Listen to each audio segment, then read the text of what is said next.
Attends, je fais la synchro pour Pollux. C'est bon? Tous les micros marchent bien? Allô. Y a pas un... Qui a le micro de merde aujourd'hui? Il n'y en a pas, j'en ai acheté un nouveau. Parce qu'habituellement, il y a toujours un qui a un micro un petit peu défectueux. Non, c'est bon. Et bienvenue dans ce nouvel épisode du Power Show. Le dernier épisode, ça remonte un petit peu, puis c'était assez mouvementé. C'était à l'improviste un petit peu. Ça a suscité pas mal de réactions assez vives.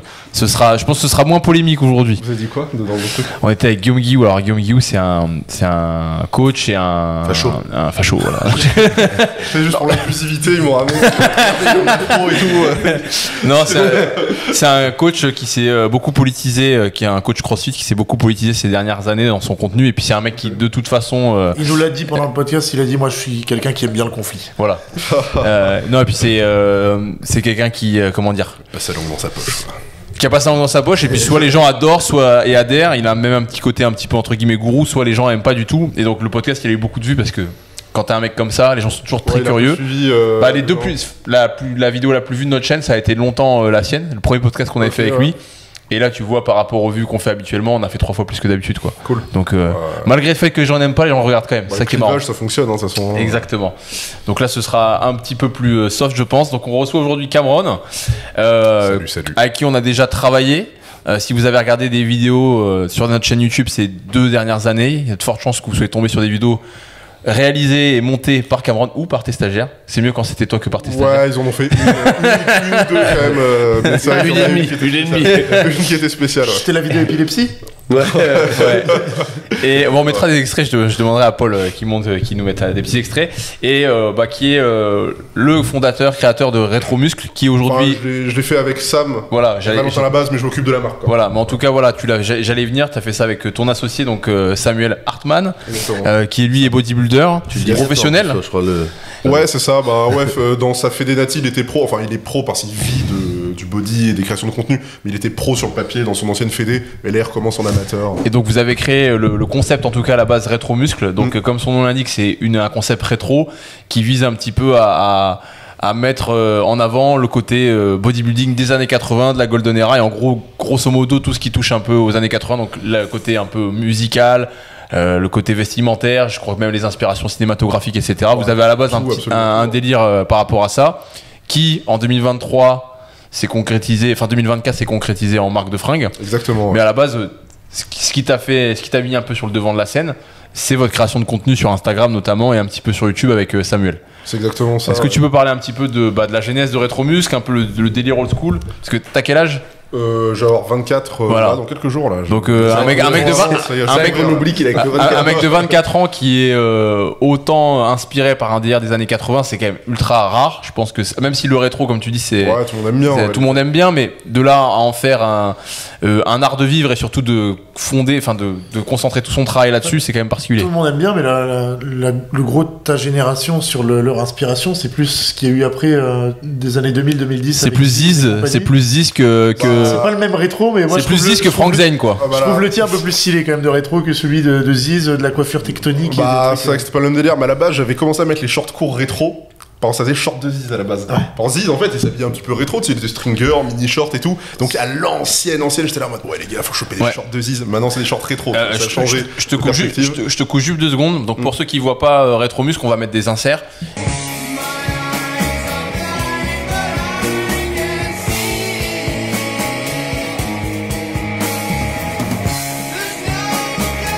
Et vraiment, enfin ça dénote complètement avec l'univers d'aujourd'hui où tout est très gris. Il y a que des monochromes gris aujourd'hui quasiment. Il y a pas de couleur criarde.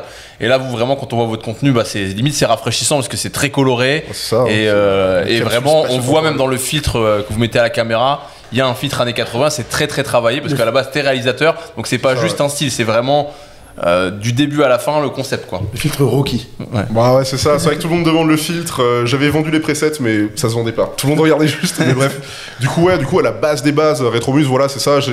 En gros, Samuel, lui, il a toujours fait des vidéos. Voilà, des vidéos de parcours, des vidéos de trucs qu'il aimait bien. Et moi, c'était exactement pareil. C'est-à-dire, depuis que je suis petit, je fais des vidéos.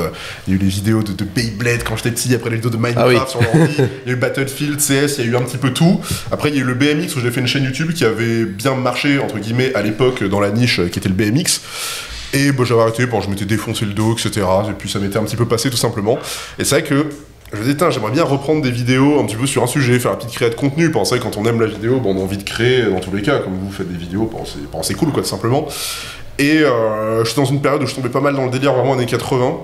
Ça a commencé surtout avec le style musical, surtout tout ce qui était un peu synthwave, donc c'est-à-dire musique actuelle inspirée des années 80 avec du synthé, genre Kavinsky, machin, etc. Et du coup, c'est vrai que quand j'aime bien aller dans un délire, vu que c'est vrai que c'est mon métier en soi, la réal, le but c'est de créer un petit peu des univers, créer de la cohérence, que ce soit dans tout ce qui est audiovisuel finalement, j'aime bien appliquer ça finalement sur moi, enfin dans ma vie. Ouais, tu vas à fond quoi. Un peu comme un acteur quand il choisit de jouer un rôle qui va s'imprégner du rôle en lisant de A à Z, tu vas dans tout ce qu'il peut trouver sur le sujet, peut-être en essayant d'avoir le mode de vie du personnage, etc. C'est ça, tu vois, j'aime bien un petit peu me matriquer dans des délires. C'est vrai qu'avec des potes, on se disait pour rendre entre guillemets un petit peu la vie cool, tu sais, il y a des gens, tu sais, ils vivent leur vie sans se poser spécialement de questions, tu vois. Et des fois, tu peux avoir, ça dépend vraiment de ta manière de réfléchir et ta conceptualisation un petit peu du monde. Mais des fois, il y a les gens qui sont matrixés, en fait, c'est juste que tu sais, tu te mets un petit peu le cerveau dans un délire. C'est comme si tu choisissais de rendre un petit peu ta vie un peu, on va dire, cinématographique. Tu t'imagines un peu dans le film, et du coup, tu te crées un petit peu un univers sur lequel tu as envie un petit peu de coller, tu vois. Comme Marin quand il arrive déguisé de temps en temps, un petit peu. J'attendais la punch sur Marin, je la voyais tomber, je voyais Louis qui faisait. Et du coup, c'est ça, tu vois. Du coup, ta vie plus belle. Ça donne un petit peps, dans la journée, tu te sens un peu dans ton déguisement, tu vois, finalement. Tu te dis, ouais, je suis le mec, tu vois. Et là, c'est exactement pareil. J'écoute un peu la musique des années 80, tu regardes quelques films un petit peu qui t'inspirent, t'as envie d'être un peu. Tu te projettes, et finalement, tu te dis, bon, allez, putain, la musique, c'est pas mal. Tu regardes un petit peu. Mais pourquoi les années 80 en référence principale? Parce que tu aurais pu mixer avec les années 90 par exemple, ou tu vois, c'était full testo, ou les années 70. Bon, il a choisi la décennie la plus stylée quoi. Ouais, 70 à 80 c'est musclé quoi, globalement. Tu regardes, c'est musclé, c'est testo, c'est globalement musclé. Tu regardes la bagnole, c'est une bagnole normale à l'époque, celle que j'ai ramenée, tu vois. On la mettra en insert aussi, peut-être on était en 5 mètres et c'était la voiture normale, tu vois. Donc c'est vrai que le délire américain, surtout le délire américain des années 70 à 80, c'est le max du muscle et finalement c'est ce qui a inspiré toute une génération, même jusqu'à aujourd'hui quoi. Enfin, on s'est fait avoir par le soft power quoi, tu vois. Finalement c'est ça quoi, ils sont arrivés avec des trucs on est tous des bandeurs d'américains depuis c'est ça finalement, les mecs ils arrivent, ils ont des grosses bagnoles, les acteurs ils sont stylés, t'as envie de leur ressembler, tout est épique, les mecs ils volent avec des avions de chasse, ils font des trucs, ils ont des monster trucks gros. C'est genre des puissants de monster trucks, c'est trop con, c'est trop puissant en fait. C'est vrai que Stallone c'est un peu plus stylé que Mathieu Kassovitz mais... c'est ça, du coup c'est vrai que quand t'es un mec quand t'es un mec t'es obligé d'un petit peu d'adhérer au truc, et même tu vois actuellement dès qu'on sort un petit peu des références de mecs badass, on parle encore d'Arnold et tout ce genre de personnes, ils sont des papis. Bon, on jouait avec des Action Man nous quand on était plus jeunes, donc c'est aussi dans... le plus grand de tous les mondes. De tous les héros, je crois. De tous les héros, le plus grand de tous les héros. C'est ça, donc en fait, ça inspire tout le monde, et le mec balèze, que ce soit dans un film ou n'importe où, quand on le ramène, c'est tout le temps des références des années 80. Quoi. Et d'ailleurs, ce qui est rigolo, j'en avais parlé avec Marin, c'est que en fait, tu remarques, comme je l'ai un peu introduit, que tu as vraiment une perte au niveau des couleurs depuis ces 50 dernières années, que ce soit au niveau par exemple des voitures. La grande majorité des voitures maintenant sont sur des teintes grises, des teintes noires, etc. Noir, blanc, gris. Et c'est pareil en fait pour dans tous les secteurs, que ce soit les technologies, le mobilier, etc. T'as vraiment une perte de la couleur. Ouais. En fait, apparemment, c'est une question d'efficience, puisque faire des couleurs, en gros, ça distrait, et c'est une question aussi de productivité. C'est plus facile de voir des monochromes. Pour produire à grande échelle, etc. Mais en général, oui, c'est vrai qu'il y a l'aspect vraiment économique où il y a plus de détails dans quoi que ce soit. Tu regardes, là, la fenêtre, c'est une fenêtre carrée en plastique, quoi, tu vois. Et c'est le standard d'aujourd'hui. Tu regardes la base, pareil, c'est des fenêtres carrées en plastique. Alors que à l'époque, il y avait du détail, il y avait des ornements, des formes un petit peu différentes, et on essayait de rendre les choses belles. Et c'est vrai que moi, je trouve qu'il y a le côté vraiment économique, mais je trouve qu'il y a aussi un côté. Je sais pas si c'est une réelle volonté, mais un peu d'abrutir les gens finalement. Oui, t'as pas mal de posts sur Insta où ils comparent par exemple juste les lampadaires ou les portails, genre sur du mobilier urbain, mais même genre très classique, cabine téléphonique, etc. Et tu regardes avant, comme tu dis, tout était très travaillé, il y avait une recherche. La dernière fois que j'avais vu, tu avais mis une story où tu parlais justement du mobilier. Et tu regardes maintenant, tout mobilier c'est carré, c'est terne. Là, t'avais des vrais trucs stylés. Et tu regardes, t'avais les... Ouais, tu files un carré qui tiens fiston, c'est les meubles de famille. Voilà, les bouillottes, les fauteuils, les ornements dorés, etc. Alors t'avais des trucs qui étaient des trucs beaux pour ça. J'ai retrouvé des petits graphiques, on les mettra en insert, mais tu vois par exemple ça c'est ce qu'il y a sur les voitures. Par exemple, au fil des années. La voiture avec laquelle t'es venu, c'est de quelle année 79. Donc toute jaune, toi, ta voiture orange, c'était de quelle année? Une Challenger, mais moi elle était 2013, mais c'est un design que. C'était repris sur. C'était orange à l'époque. C'était la même quoi. C'est vrai que même, je trouve, de manière générale, quand t'es entouré de choses qui sont belles et plus détaillées, t'as envie de mieux faire. Alors je trouve que quand t'es dans un décor qui est vraiment vide, qui manque de détails, t'en as plus rien à foutre. C'est comme une tenue que tu portes. Oui, tu vois. mais c'est un truc con, mais tu regardes, tu sais, les gens qui disent que le soleil ça n'a pas forcément d'impact, etc. sur leur humeur. Et tu regardes qu'en fait, ça a un impact. Même nous, dans la sphère sportive, les gens font beaucoup plus de sport ou sont quand même plus joyeux dans le sud ou dans les endroits ensoleillés que dans le nord où il fait gris. Et tu regardes, je pense que comme tu parles du décor, etc., le fait d'avoir une bagnole avec plus de couleurs, des vêtements un peu plus aussi vifs, etc., ça te met dans un autre mood que les gens, tu sais, un peu, je sais pas comment, c'est Dark Sasuke, je crois, les trucs là. Aujourd'hui, avec la vague manga où les mecs sont avec leur capuche en permanence. Ça, c'est castrateur. Les mecs sont sombres. Mais j'ai l'impression c'est juste une évolution. De rien du tout, t'étais dans un placard, gros. J'ai juste l'impression que c'est une évolution du emo, tout simplement, ça. Ouais, juste ça castre les gens. Enfin, exactement. J'avais un exemple avec une vieille caisse qui est même pas une caisse prestigieuse, mais tu vois la série 7 là. Ouais, très bien la BM. Dedans c'est super beau, c'est classe, tu sais. Et à un moment j'étais avec une pote dedans, on était habillés en mode survêt, on s'en foutait. Et elle me disait putain, c'est vrai que l'intérieur il est bien, je me sens comme une merde, j'aurais aimé avoir une tenue mieux à l'intérieur. Enfin, tu sais, elle dit ça pour rigoler. Mais c'est vrai que quand t'es dans un endroit qui est beau, qui est prestigieux de manière générale, t'as envie, ça pousse à s'améliorer. C'est un biais de cohérence quoi. C'est ça, tu vois un endroit qui est beau, t'as envie d'être bien, et c'est pareil de manière générale. Donc le fait que tout soit moche et terne aujourd'hui, je trouve ça castre et ça rend faible quoi. Ouais, donc je disais le fait que tu sois énormément attiré par les années 80, est-ce que tu consommes quand même du contenu actuel? Est-ce que tu t'intéresses? Est-ce que tu as des références quand même actuelles ou pas du tout? C'est l'histoire de la grande. Est-ce que t'es connecté au monde finalement? Plus tant que ça en fait. Bon, à part les conneries sur Instagram, les petites trends qui passent, etc. Enfin, je regarde pas du tout la télé, donc je sais pas gaffe spécialement à ce qui se passe en termes de musique. Ce qui sort maintenant, ça m'intéresse pas vraiment, quoi. Part si tu vas vraiment chercher des artistes qui font des trucs dans un délire, etc. Mais... Genre Jul. Ouais. Je juge pas spécialement la musique. Je sais pas si je t'avais envoyé Ghost, le groupe là. Sudoche. Le mec avec la peinture sur, en prêtre d'art là, qui ressort des trucs qui tient un peu avec des consonances 80-90. J'ai pas trop écouté, tu sais, juste le son de Marion Cross là qui est méga connu, que je connais mais j'ai pas écouté le reste. Mais sinon ça c'est un côté méga rétro. Ah ouais, tu trouves? Ouais. Faudrait que j'aille écouter. Mais non, c'est vrai que j'écoute plus trop de. Franchement, en musique actuelle, j'écoute vraiment rien. Enfin, le playlist c'est soit des trucs vraiment style synthwave, donc inspiré années 80 mais c'est d'actualité, soit vraiment des sons synth-pop années 80. Soit t'écoutes du Santana classique, voilà, du Santana, tout ce qui est de guitare, pas mal d'hard rock, pas mal d'années 70, années 60 aussi. Pink Floyd. Et Pink Floyd aussi, évidemment, de toute façon tous les trucs de guitare. Et pour ce qui est du bodybuilding, pareil, tu regardes pas un petit peu ce qui se fait? Je vois passer, j'ai plein de gens de la muscu forcément sur Instagram qui repartagent, mais après je suis pas matrixé bodybuilding, tu vois, la partie body c'est vraiment Sam, moi j'aime bien m'entraîner, évidemment la Golden Era c'est totalement épique, tu vois, du coup j'ai évidemment consommé ces contenus là, mais sinon de suivre vraiment le bodybuilding et de m'intéresser vraiment en grosse profondeur, c'est pas non plus... Est-ce que tu peux nous dire ce que c'est pour toi la Golden Era et un petit peu définir, enfin de donner un peu des noms? Juste avant ça, vu que t'as parlé de plein de musique, t'as une playlist je crois sur Spotify, rétro les gens. Training, cruising et synth-esprit, pour rouler vite la nuit en voiture quoi. Mais voilà, du coup on mettra les playlists, mais du coup attends, tu m'as dit la Golden Era, comment toi tu l'as définie? Parce qu'il y a des gens peut-être qui connaissent pas, etc. Nous on a beaucoup de gens qui font avant tout du crossfit, de l'haltéro, de la gym, de la force. C'est pas forcément des gens avec une sensibilité bodybuilding et peut-être encore moins sur cette époque-là, quoi. En fait, la Golden Era du bodybuilding, en gros, voilà, tout simplement, la traduction, c'est l'âge d'or, hein, voilà, tout le monde avait compris.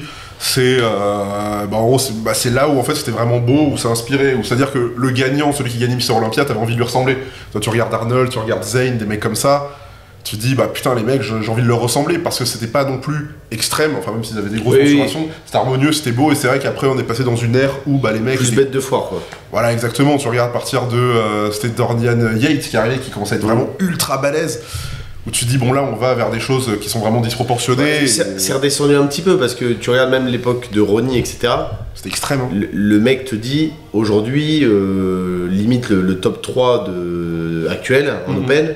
ne serait même pas dans le top 10 de l'époque, parce qu'à l'époque ils ont mis un niveau de en fait si on claque on claque pour faire un truc stylé. Oui, puis la star aujourd'hui du bodybuilding c'est Chris Bumstead, c'est en classique physique. Et c'est une bonne chose finalement que ça revienne, parce que l'open, tout le monde s'en branle un petit peu, à part ceux qui sont vraiment dans le body, mais ceux qui sont vraiment dans la muscu, qui touchent large, Chris Bumstead, machin. Donc c'est vrai que c'est une bonne chose, parce que les gens ont quand même cette volonté et se rendent compte même que de toute façon le bodybuilding c'était pas très beau, et il se recalibre finalement sur ce qui correspondait plus à la Golden Era, donc un physique qui est beau de base. Et même au niveau de sa manière de poser, de son style avec la moustache, etc., ça fait quand même un petit peu appel à ces codes-là aussi, quoi. Tout le monde aime, mais de toute façon, dans tous les cas, la Golden Era inspire tout le monde finalement dans le body, hein, tout le monde respecte à fond Arnold. Le classique, c'est un peu l'open de l'époque de Schwarzy. En fait. La catégorie classique, en gros, c'est qu'il y a un poids maximum qui est imposé par rapport à la taille de l'athlète, donc ça fait que les mecs n'explosent pas pour les. C'est un ratio, c'est ça. Donc au final, voilà, ça fait des physiques qui restent harmonieux, qui sont beaux à voir. Et quand tu vois les mecs du top classique, tu te dis putain, c'est vrai que si je pouvais être comme ce mec, ce serait cool. Et il y a moins le côté vraiment gros lard. Parce que je connais pas exactement leur mensuration, mais c'est même aujourd'hui, c'est à peu près les mensurations de Schwarzy, non, à l'époque. Ouais, je crois qu'il doit être à 105 kg max. Peut-être 100 kg, je crois. C'est un peu dans le même délire. Mais ouais, c'est kiff quoi. Ouais, c'est juste à la Golden Era, tu sais, il y avait plus l'aspect où ça allait pas tout dans les bras, avant-bras, un peu moins d'épaule, gros pec, gros mollet. C'était aussi un style un peu différent. Tu vois, dans la Golden Era, ils avaient tous des énormes bras. Il n'y a aucun mec avec des petits bras. Genre des physiques comme le mien, mais il n'y en a pas la Golden Era. Tu sais, je me dis, il n'y a pas trop de mecs auxquels je peux m'identifier. Tu vois, c'est que des mecs qui sont vraiment, tu sais, très ronds, très segments un peu courts, énormes bras, tout ça. Un peu nuage. Ouais, non, mais c'est ça, tu vois, donc. Mais c'est vrai que c'est vraiment ça. Après, la Golden Era, ça va plus loin que le bodybuilding. Finalement, on pensait que dans Retrobus, on dit ouais, le Golden Era Dream, c'est un petit peu le rêve de la Golden Era, mais ça englobe finalement toute cette époque. Le body de Venice Beach aussi, c'était à cette époque-là. C'est une ambiance générale finalement, tu vois, c'est la muscu, c'est les bagnoles rétro, c'est les musiques vintage. Et même, toi, Louis, quand tu me montrais là, les trucs de Russes avec. Les vintage altéro. C'est le même délire, au final, c'est en mode Golden Era aussi, c'est juste, c'est vintage en fait. Tout ce qui est vintage, c'était mieux. C'est l'époque un peu de GTA Vice City, quoi. Bah, c'est exactement ça, c'est vrai que c'est la rêve qu'on nous sort souvent. Ouais, j'ai les ratios là, en gros, quand un mec fait 1m91, il faut pas qu'il excède les 102 kg en classique physique, 1m88, 98 kg, 1m85, 95 kg. Donc vous avez à peu près une idée de. Donc c'est pas du tout le cas des Open où là le mec fait 1m70, 140 kg ou 130 kg, quoi. C'est des frigos les de fou, hein. Ouais, c'est impressionnant. En plus, même ils sont balèzes, ils sont quand même mog par les mecs de classique. Ouais, comme la vidéo là du petit gars avec le grand, il lui touche la tête en mode bon. Et t'as la même aussi avec les strongman. Avec Brian Shaw qui vient remettre le prix et t'as le là, il lui touche la tête, c'est comme c'est son enfant, il a même pas fait exprès, il l'a paterné alors il était juste petit en fait. Alors après, par contre, les classiques physiques, si un jour vous en croisez un, vous allez quand même être sur le cul, quoi. Parce qu'ils sont les uns à côté des autres sur une scène, on a l'impression que c'est des physiques atteignables naturellement. Bon, en réalité, non mais je parle pour les néophytes qui connaissent pas trop, ou alors qui se disent bon, il prend des produits mais ils se rendent pas compte à quel point le delta il est immense entre un mec qui s'entraîne énormément pendant des années, qui se dope pas, et ces mecs là, quoi. Non mais surtout que les gens se rendent pas compte que les 100 kilos qu'un mec va faire sur scène en classique, c'est 100 kilos écorchés. Oui, c'est un mec à 110, 115 au moins. Ah ouais, non, plus que ça même, c'est plutôt 115, 120, tu vois. Par exemple, Marin, au moins on pèse autour des 100 kilos. Écorché comme un classique physique, on en fait moins de 85. Hein. Donc la différence que tu as en fait, c'est que les mecs font 100 kilos, mais en paraissant beaucoup plus gros qu'un mec de 100 plombs. Bah après, avec un bon sommeil et de la volonté, moi je pense que ça s'atteint naturellement. Un très bon sommeil. Il a tenu longtemps. C'est genre vraiment, il y a eu une phase de. Ça, tu dors il y a eu une phase de merde. Oui, non, mais au moins dans le bodybuilding, t'as pas l'hypocrisie de la plupart des sports. Tu te charges. Enfin, c'est pour que ça visible. C'est partie du truc en fait. Et donc avec Sam, vous vous êtes retrouvé autour de cette passion pour le délire années 80. Mais comment on en est arrivé à la marque de fringues? Parce que c'est quand même ça ton activité principale aujourd'hui. Bah là maintenant, oui. Donc il y a évidemment les contenus qu'on faisait à la base des bases, du coup c'était viens mec, on fait des photos un peu inspirées années 80. Bon, au début à la salle j'arrivais, je commençais à rentrer un peu dans. Tu sais, j'arrivais un peu avec les petits shorts un peu vintage, etc. Et c'est vrai que Sam il était un peu sensible au truc et il commençait un petit peu à se matrixer dans le délire. Et à un moment j'étais avec mon pote Valentin qui s'occupe d'ailleurs des prépas de commande aujourd'hui. On était en vacances dans le sud, on se disait putain c'est vrai que le sud de la France, c'est on essayait un petit peu de se dire, ouais, c'est comme c'était la Californie finalement, tu vois, c'est le bord de mer, il y a des palmiers, etc. On va commencer à prendre des photos un petit peu dans l'ambiance. C'était pas à Nice les premières photos que t'as pris? Non, même pas, c'était à Argelès-sur-Mer. Ok. Donc, il y avait même pas de. J'avais vu des vidéos où c'était à Berck sur. C'était à Berck plage. C'était à Berck plage. Il y a une vidéo à Nice où tu cours le long de la promenade, je crois. Les gens me regardaient chelou, hein. Tu sais, branle le mec. Tu t'arrêtes et tu fais un petit peu les mimiques. Si tu fais tes photos à Dunkerque, faut imaginer très fort quand même. Bah voilà, fort, ouais. Mais du coup, ça, on a commencé à prendre des petites photos et quand on est revenu à Iron Gym après les vacances, on se disait, ah ça, ouais, machin, quand on prend des petites photos, ça te dit, on fait un compte. On met des photos années 80, quoi. Et il a fait, vas-y. Du coup, on avait commencé à shooter du contenu au préalable, et après, du coup, on l'a sorti sur Instagram. Donc voilà, on va dire pendant un an, c'est un peu stagné. Au bout d'un an et quelques, on a pu avoir enfin 10 000 abonnés. C'était un peu l'objectif de base, quoi. Tu vois, 10 000 abonnés, c'est un peu le chiffre cool. Après, la deuxième année, En fait, on n'a pas spécialement fait d'upgrade finalement dans les vidéos parce qu'en fait, c'était bien dès le début. Comme on disait, c'est mon taf. On filmait des vidéos. Oui, toi, contrairement à d'autres personnes qui peuvent se lancer dans la création de contenu, toi, ton travail à la base, c'est réalisateur, monteur. Donc, tout de suite, en termes de matériel, en termes de réal, t'étais tout de suite à un niveau avancé. T'avais une espèce de gimmick aussi qui revenait pas mal. C'était genre en fait, tu commençais à faire une pause. Et en gros, ça se transposait dans l'époque années 80. C'est les vidéos. Ça, c'est le truc que t'avais un peu sur toutes les premières vidéos qui revenaient tout le temps. C'était même pas les premières, mais c'est le moment où on avait vraiment. Là où ça avait un peu percé sur les réseaux, c'était on atterrissait comme. On mettra l'extrait, on atterrissait avec des tenues de cons. Enfin, plus ça allait, plus on prenait des tenues un peu ridicules. Et on faisait hop, une pause. Et on se téléportait en mode rétro avec les belles tenues, etc. Et c'est vraiment ces vidéos-là qui ont fait décoller. Ouais, ça c'était des bons looks. Ça, c'était bien maximal, tu vois. Et du coup, c'est vrai que c'est ça qui ont propulsé. En gros, il y a une vidéo qu'on a postée comme ça qui nous avait passé de 11 000 abos à 20 000 genre d'un coup, et depuis ça en fait c'est tout le temps monté, etc. Après t'as aussi les séances de muscu avec les perfectos, ça j'ai vu. C'est avec les grosses boucles de ceinture, les jeans. C'est ça, on est t'arrives dans la salle et tu commences à faire du curl ou du tirage poulie. En fait, on avait voulu refaire un petit remake de Beat It. Au début du clip, c'est les mecs qui sortent un peu de partout, etc. Un peu baston. Il y a eu des délires à la con, les gars. Si vous remontez sur le compte Instagram Retromus, c'est ça. De toute façon, on a repris le délire années 80 global, le vieil ref au clip de Michael Jackson. T'as eu un côté comme dans le clip de Bad aussi, j'ai vu, je crois. Ouais, mais c'est ça. De toute façon, avec les clous, les trucs écoutés, machin, tout ça. On sait qu'il y avait pas mal de délires qu'on a exploré, mais ce qui nous a vraiment propulsé, c'était les vidéos de transformation, comme tu disais. Et du coup, c'est vrai que même très tôt, avant d'avoir 10 000 abonnés ou autre chose, quand on avait peut-être 3 000 abos, ce qui était vraiment au début, et c'est ce qu'on n'envisageait pas spécialement dans l'immédiat, les gens ont commencé à réclamer des fringues en fait. C'est-à-dire que on était là, on faisait nos vidéos, et c'est vrai que trouver des fringues en friperie, sur Vinted, machin, qui sont vraiment dans le délire muscu, c'est chiant, quoi. Faut vraiment fouiller. C'est vrai que tout le monde n'a pas spécialement cette volonté de base d'aller fouiller. Trouver les vieux débardeurs Gold Gym et c'est tout. C'est ça, tu vois, c'était un petit peu l'argent. On était là, on cherchait Gold Gym sur eBay, sur Vinted, machin, etc. Et les gens ils ont dit mais ce serait bien que vous fassiez des fringues, tout simplement. Tiens, regarde nous quand on en a quelques-uns à la salle qui se sont un peu habillés comme ça en achetant sur Retromus, quand ils se faisaient leur séance de squat tous ensemble ou autre, c'est marrant à regarder. En plus ça ça crée une vraie ambiance quoi, tu vois, et ce qu'ils avaient fait, c'était Alex qui est chez nous, ce qui était bien c'est qu'en plus il avait repris des programmations de l'époque. Donc t'avais tout en même temps, il faisait une programmation de squat à la Tom Platt avec les fringues Retromus, donc c'était génial. Et la musique en plus. Et la musique, et la playlist. Ça fonctionne. En fait, quand tu mets le truc, t'as envie d'être dans le délire. Putain, j'ai la tenue, je mets la musique, après tu dis, je serais peut-être une nouvelle bagnole.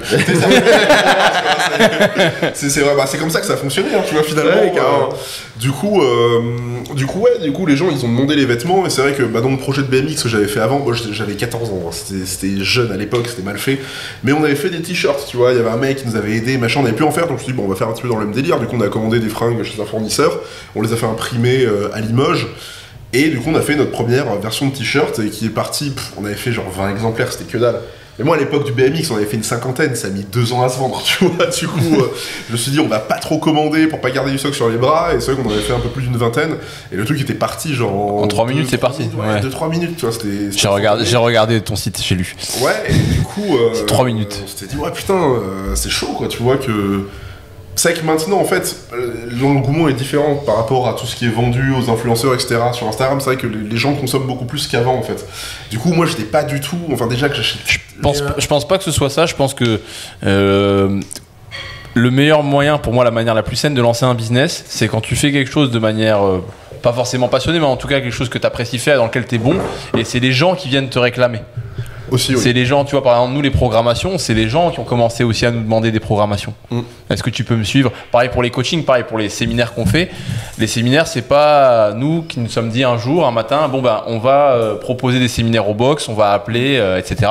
On s'est fait démarcher tout seul, et c'est là que tu sais que t'as un market fit qui est naturel en fait. Oui, je pense pas que ce soit parce que les gens consomment plus, c'est juste que vous avez répondu à une attente qui était là en fait. Pour parler de cette conso, tout à l'heure, Cameron a parlé de l'altéro, vous l'avez dit qu'il avait un peu la même chose sur le rétro. En altéro, c'est un peu les années 90 qui sont mis en avant avec les looks de l'époque où les mecs sont, on dirait des profs de SVT des années 90.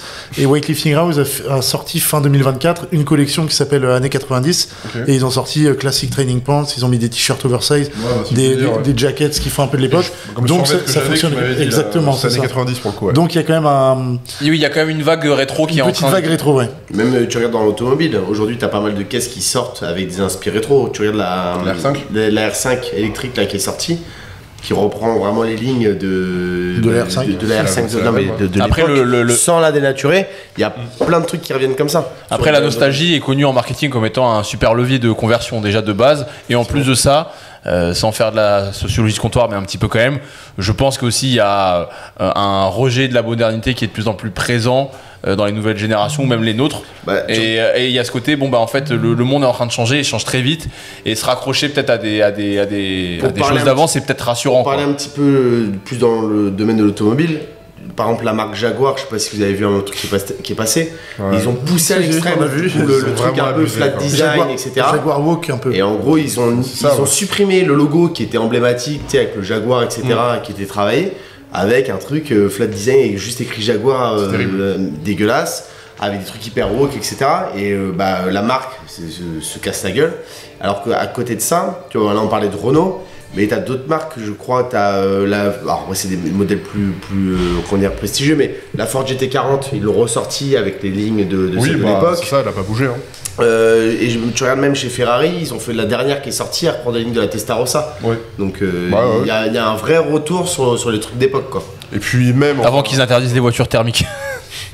Bon, ça va pas arriver de toute façon, je pense pas. Le gars il essaie de se convaincre. Non, ça peut pas se passer comme ça. On lutte. Mais même de toute façon, dans tous les cas, vu comment...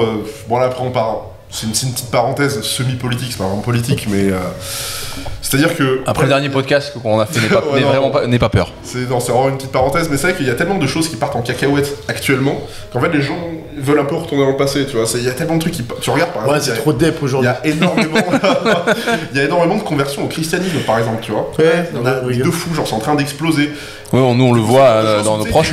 Les gens ils essayent de se raccrocher. Je suis désolé, je vais rebondir sur le truc que t'as dit. Tu dis c'était moi Depp, mais en fait j'ai l'impression que même le côté Depp était beaucoup plus stylé à l'époque. Tu regardes même le genre Queen, etc. Bien sûr, les mecs étaient... Regarde Motley Crue, les mecs hétéros, ils étaient comme des meufs, et les mecs gays étaient juste testo. Ouais, Freddie Mercury, gros. Freddie Mercury, il est énorme, il a une énorme moustache, gros. Il était normal, enfin, visuellement. Oui. Regarde, les gays qu'on a à la salle sont pas Depp du tout, quoi.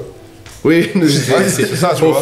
Ça dépend les gars. Là, il y a les équations de mathématiques. Les gars à la salle sont pas Depp du tout. on a des homos qui sont full testo à la salle.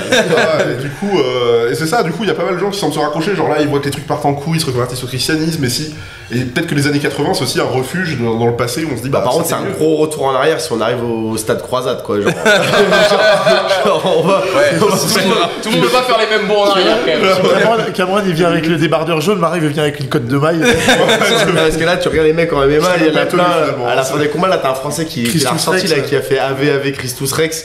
On n'est pas dans... C'est pas les années 80 encore, tu vois. C'est vraiment très très vintage. Non, par contre, c'est vrai, on a été voir des combats avec Marin là, il y a une semaine, et c'est vrai qu'au niveau du choix musical et de certains combattants, etc., et même de l'ambiance qu'ils créent pour leur entrée en scène, tu sens qu'il y a un côté un peu chrétienté, etc. Je suis pas sûr qu'on ait eu ça, et 10-15 ans, ça aurait été un peu has-been de faire ça, quoi. Paul Dena, tu dois voir qui c'est, un jeune qui fait du MMA.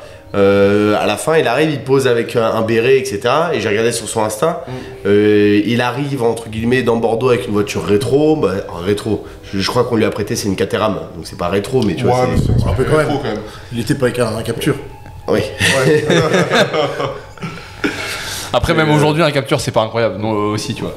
Ça a beau ne pas être rétro, c'est pas ouf, quoi. Fatigué.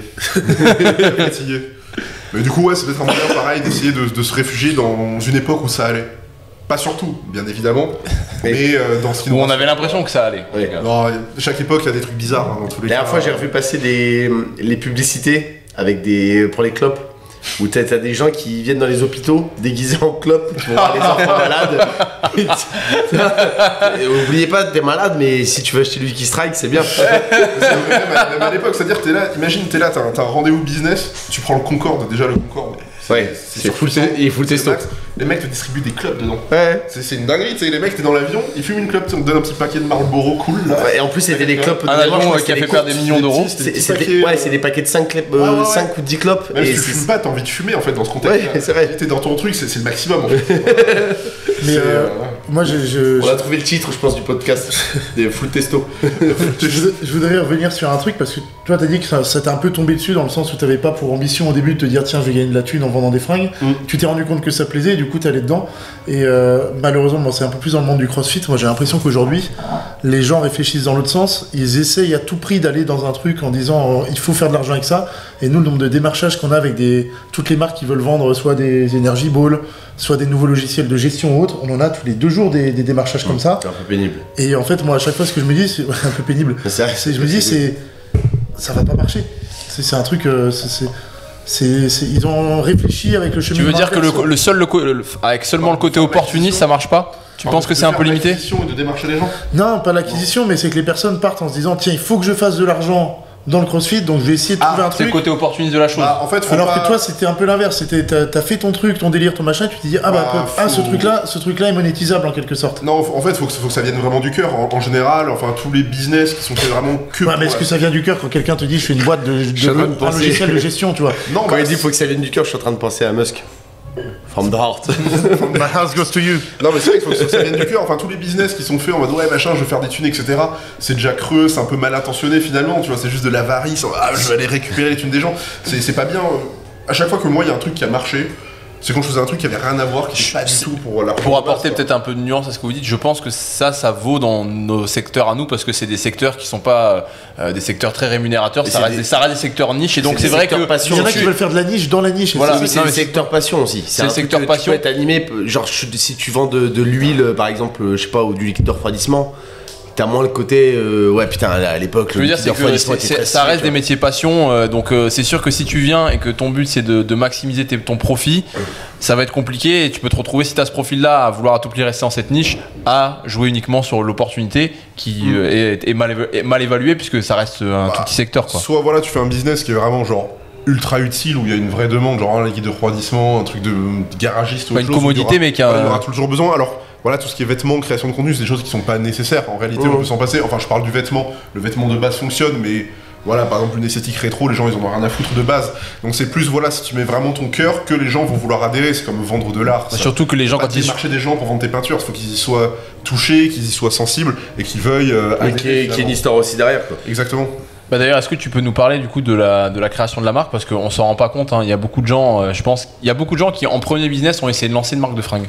C'est un truc assez courant ouais, et c'est hyper dur en vrai. C'est un des business les plus durs à faire décoller. C'est l'échec max en général. Non, parce que tu marges pas beaucoup moins sur un t-shirt que quand tu vends. Oui, et puis surtout nous avec la salle, parce qu'on a été on a pu le voir avec la salle parce qu'on a été pas mal de fois démarchés ou même des gens qui s'entraînaient à la salle qui étaient démarchés par des marques de fringues, des mecs qui venaient de créer leurs fringues en disant alors ça c'est nos sapes. L'idée qu'il y a derrière les sapes c'est ça, etc. Et on voit que ça a toujours un peu du mal à percer ou en tout cas ceux qui y arrivent mettent énormément de moyens pour que ça puisse, entre guillemets, rester assez longtemps. Alors, je pense que le cimetière des marques de fringues, il est beaucoup plus gros que le cimetière des salles de sport, par exemple. Toi, t'as fait l'inverse, c'est que t'as, comme disait Robin, c'est que t'as créé, entre guillemets, un mood, une idée, un univers où tu ramènes la Golden Era, et derrière, il y a les fringues qui sont rajoutées, comme nous, un peu avec la salle. Ça, le truc, finalement, c'est fait tout seul, car de base, on voulait juste faire des vidéos. On s'est dit, évidemment, si plus tard, vraiment, il y a beaucoup d'audience ou autre chose, si vraiment on y passe du temps, on pourra pas faire des fringues. Mais on prévoyait ça quand on avait... Vraiment dans le futur, peut-être au bout de 2-3 ans, quand il y aurait beaucoup d'abonnés ou autre chose, mais le truc en fait, la demande est arrivée super tôt. Donc c'est vrai qu'en fait, il y a eu un changement, c'est-à-dire qu'au début, les gens réclamaient les vêtements, du coup on a fait le truc, c'était parti très rapidement, ce qui fait qu'on a refait le même t-shirt, tout le monde n'en a pas eu assez, ça a une chance, mais le truc est direct parti, donc on en a un petit peu refait, etc. Et on va dire que pendant peut-être 1 ou 2 ans, il y avait peut-être un t-shirt qui sortait peut-être tous les 4 mois, tu vois, c'était un peu aléatoire les dates de sortie, c'est quand on avait une idée d'un nouveau truc. Et les gens le prenaient direct, on faisait pas énormément d'unités, ce qui fait que le truc était sold out assez rapidement. Et du coup, on répondait juste à la demande des gens. Même pas, tu répondais même pas entièrement à la demande. Et d'ailleurs, ça fait partie des stratégies de beaucoup de marques, c'est que tu laisses de l'argent volontairement sur la table pour créer une frustration, ce qui fait qu'après la personne, quand elle va voir que tu ressors, tu l'as pas fait, je pense de manière, tu l'as pas fait sciemment, mais c'est une stratégie très connue, comme je t'ai dit, de pas servir complètement la demande, pour que quand tu ressors un produit, de toute façon c'est le principe des collections en édition limitée. Hein. Tu sais très bien quand un mec fait une collection en édition limitée que tout le monde n'en aura pas, et c'est pas grave parce qu'à la prochaine ils auront encore plus envie d'acheter et il va écouler son stock encore plus vite. Il y a plusieurs philosophies, c'est vrai que là maintenant il y a pas mal de gens qui me suggèrent de faire ça, c'est bien de faire des trucs limités, des ruptures de stock. Mais en fait, non, ça casse les couilles. En fait, franchement, quand t'as un truc en rupture de stock, le nombre de mails que tu reçois, le nombre de trucs, de sollicitations, et en fait, tu perds tellement de clients. C'est soit en fait, tu fais un truc qui est tout le temps là, et tu sais que ton produit marche et que les gens vont le prendre, soit voilà, tu fais des drops pour créer l'envie. Et pourquoi pas faire les deux en même temps? Tu peux faire des petites collections dans les collections, mais c'est vrai que là maintenant Retromus on cherche à surtout élargir notre gamme, et une fois que la gamme sera vraiment élargie, etc., on pourra se permettre peut-être ce genre de faire des petits jeux sur des... Voilà, des petits trucs, mais c'est vrai que c'est pas le but, car en fait je me suis rendu compte à un moment, j'avais commandé beaucoup plus de fringues sur un t-shirt beige, et il y avait, au lieu de faire par exemple genre 180 t-shirts, on avait fait 300 et quelques. Et je me suis rendu compte qu'en fait, voilà, il y a les quelques jours où il y en a 200 qui partent, et après, bah, les 100, ils partent dans le mois, tu vois. Et je me suis dit, bah, en fait, putain, toutes ces ventes-là, en fait, ce seraient des ventes qu'il n'y aurait pas eu si j'avais pas eu plus de stock. Je me suis dit, en fait, c'est vrai que ce serait bien de laisser tout le temps quelque chose. Là, tu parles un petit peu de volume. Tu as une idée un petit peu du volume que tu fais, je sais pas, tout confondu sur un mois en articles vendus? Je regarde pas spécialement en termes de commandes. En fait, ça dépend. Parce que les commandes, tu peux avoir 5 t-shirts dans ta commande. Donc, en fait, faut savoir, en fait, c'est sorti en mode marque depuis pas si longtemps que ça. Ça fait 5 mois, hein, c'est ça? Ouais, depuis décembre, en fait. Enfin, du coup, je m'explique, car du coup, je n'ai pas répondu à la création de la marque. Parce qu'on coupe, désolé. Non, mais non, c'est pas grave. Et du coup, voilà, on faisait des t-shirts un petit peu aléatoirement, tous les 4-5 mois, on va dire. Et c'est vrai que, en dehors de ça, où on faisait les t-shirts, en fait, vraiment, le site, il était fait en mode bas les couilles. C'était juste un site pour que les gens puissent prendre les t-shirts qu'ils voulaient, tu vois. Mais les t-shirts, au fur et à mesure, j'ai essayé de les upgrade, etc. Parce qu'au début, c'est un t-shirt de fournisseur. Après, j'ai contacté des usines pour pouvoir faire une coupe vraiment plus personnalisée, qui soit vraiment dans le délire que je veuille. Et du coup, bah, par exemple, le t-shirt, le pump cover de base que vous verrez sur le site, j'ai fait la coupe, c'est-à-dire que j'ai récupéré des vieux Gold Gym, des vieux trucs que Samuel avait, même moi des t-shirts qui taillaient bien. Je fais un peu un conglomérat de toutes les coupes pour pondre le pump cover, voilà, qui a son stade final. Mais à chaque fois, j'ai essayé, en gros, on va dire, d'upgrade. Donc c'est toi qui a fait le design de. Là, ouais, tout. De tout. C'est pas toi qui as trouvé un revendeur en disant, bah tiens, là, c'est Fruit of the Loom, là, on va prendre ce truc-là. Non, là, c'est... Et là, t'as fait comment pour faire ça? T'es parti, je sais pas, parce qu'il y a plein de mecs qui, des fois, ils se disent, là, faut que j'aille en Inde pour pouvoir trouver des trucs comme ça. Bah, ça dépend où... C'est très large, en fait. Tu peux aller en Europe. Nous, par exemple, on allait en Asie, parce qu'en fait... Ouais, donc t'as quand même bougé. Je vais casser un mythe, les gars. En fait, les gens, ils m'emmerdent. Je vais le dire. En fait, il y a tout le monde qui prend la tête à dire, ah, machin, faites en Europe, faites ci, made in France, tout ça. Les gars, la France, c'est de l'énorme merde pour le textile. On est un pays qui est pas du tout industrialisé, c'est à chier. Enfin, ouais, ça coûte super cher. On était un pays très très fort en textile pendant des années. T'as plein de vieilles usines, de vieux bâtiments qui ont été reconvertis. Non, mais attends, nous on l'a fait avec c'était pas la même échelle, mais avec The Power Institute, on a commencé à faire que Made in France. Et en fait, tu peux pas. C'est tellement la compétitivité par rapport à tous les autres pays. Tu te dis, bah, en fait, tu peux plus marger sur un t-shirt. C'est une question de prix ou c'est même une question de savoir-faire? Les deux. Ça a commencé par le savoir-faire. Au début, on faisait des t-shirts. Enfin, on récupère des t-shirts de grossistes qui étaient faits en France. Et on les imprimait dans une usine en France. Les mecs, ils imprimaient pas droit. Des fois, les t-shirts, ils avaient des petits problèmes, des trucs comme ça. Et c'est vrai que c'est quelque chose qui était récurrent quand je me suis renseigné avec, envers de. Oui. En fait, il y a tout le temps des merdes. Et il n'y a pas d'usine, par exemple, en France, qui vont te faire les coutures que tu veux, te mettre une broderie, te foutre une étiquette, ce genre de choses. Tu peux pas personnaliser. Alors que quand tu vas en Asie ou ailleurs et que tu vas dans des vraies usines, bah tu peux tout faire de A à Z. Les mecs, il n'y a pas de limite en fait. C'est-à-dire que. Ouais, en France, regarde, Marin il a essayé, il voulait faire un débardeur. T'avais 3 options et pas celle que tu voulais. Bah ouais, ça fait chier. Après, il y a la mode, le Portugal, tout le monde est là dès qu'il y a une petite marque à la con qui sort, on fait un Portugal, regardez, c'est made in Portugal. Ça coûte hyper cher et c'est pas mieux. Enfin, moi, mes t-shirts. Donc là, toi, vous avez pris l'avion tous les deux ou tous les trois et vous êtes partis là-bas? Non, c'est loin, gros. C'est carrément. Je sais pas, parce que t'en as qui font ça, t'en as qui. J'aimerais bien le faire d'ailleurs. Qui vont visiter les usines, etc. Toi, t'as fait tout à distance. Faut être bien en place quand même pour le faire, tu vois, être sûr de sa marque, etc. pour directement aller négocier là-bas. Ok, donc toi, t'as fait à distance avec des prestats là-bas? Exactement, je commandais des samples, etc. Tu vois, et au fur et à mesure, on affine. Mais par exemple, tout ce qui est Portugal, mais c'est cher. Mais genre cher de fou, tu vois. Pour des trucs qui sont pas mieux. Genre, moi, c'est en Asie, j'ai des potes qui ont fait leur marque au Portugal, mes t-shirts sont mieux. Tu vois, je leur ai pas dit pour pas les vexer parce que leur t-shirt était hors de prix. Maintenant, ils vont le savoir. Ouais, c'est ça. J'ai fait, il est bien le t-shirt. C'est la même chose, voire moins bien. Du coup, je comprends pas, en fait, les gens veulent juste aller dans certains pays pour se donner une image. Mais t'as une pression sociale par rapport au Made in France quand même aujourd'hui, c'est pour ça. Mais les mecs, ils me disent, mais je me suis pas Made in France. Mais gros, le t-shirt, il coûterait 100 balles, c'était Made in France. Ouais. En France. Et puis c'est Retromus. C'est pas français déjà de base, tu vois. Ouais. Non, mais oui, après Made in France, dans l'idée, Made in France, ça peut être intéressant, mais tu vois. Non seulement t'as le savoir-faire, mais après t'as la fiscalité française qui fait que c'est pas possible. Qui est déjà terrible. Mais par exemple, genre une broderie sur un t-shirt, à un moment, on voulait faire de la broderie. Dans l'usine dans laquelle on imprimait, qui nous faisait des tarots acceptables, on va dire, sur les impressions. Ouais. Genre une broderie, tu sais, côté cœur, ouais. C'était genre 13 balles. Parti sur un bon volume, tu vois. Ouais, donc tu peux rien faire avec ça. C'est pas possible. Et justement, ma question, est-ce que c'est intéressant de tout de suite aller vers des prestataires asiatiques, même quand on fait des petits volumes? Bien sûr. En fait, le seul truc où tu... Ils se renseignent pour nous, là, en vrai. Oui, de toute façon, le but, c'est que ceux qui veulent faire une marque, ils puissent aussi s'inspirer de cette vidéo. Franchement, l'Asie, c'est ce qu'il y a de mieux. Après, il y a le Portugal, tout ce qui est Europe. Voilà, bref, c'est pas avantageux, dans tous les cas. Après, il y a tout ce qui est, Turquie, machin et tout ça, j'ai jamais testé. Je connais pas de mecs, enfin, dans mon entourage, qui ont fait des trucs là-bas, donc est-ce que pareil, on en connaît, mais ils y vont plus pour les veuches. Ah, effectivement.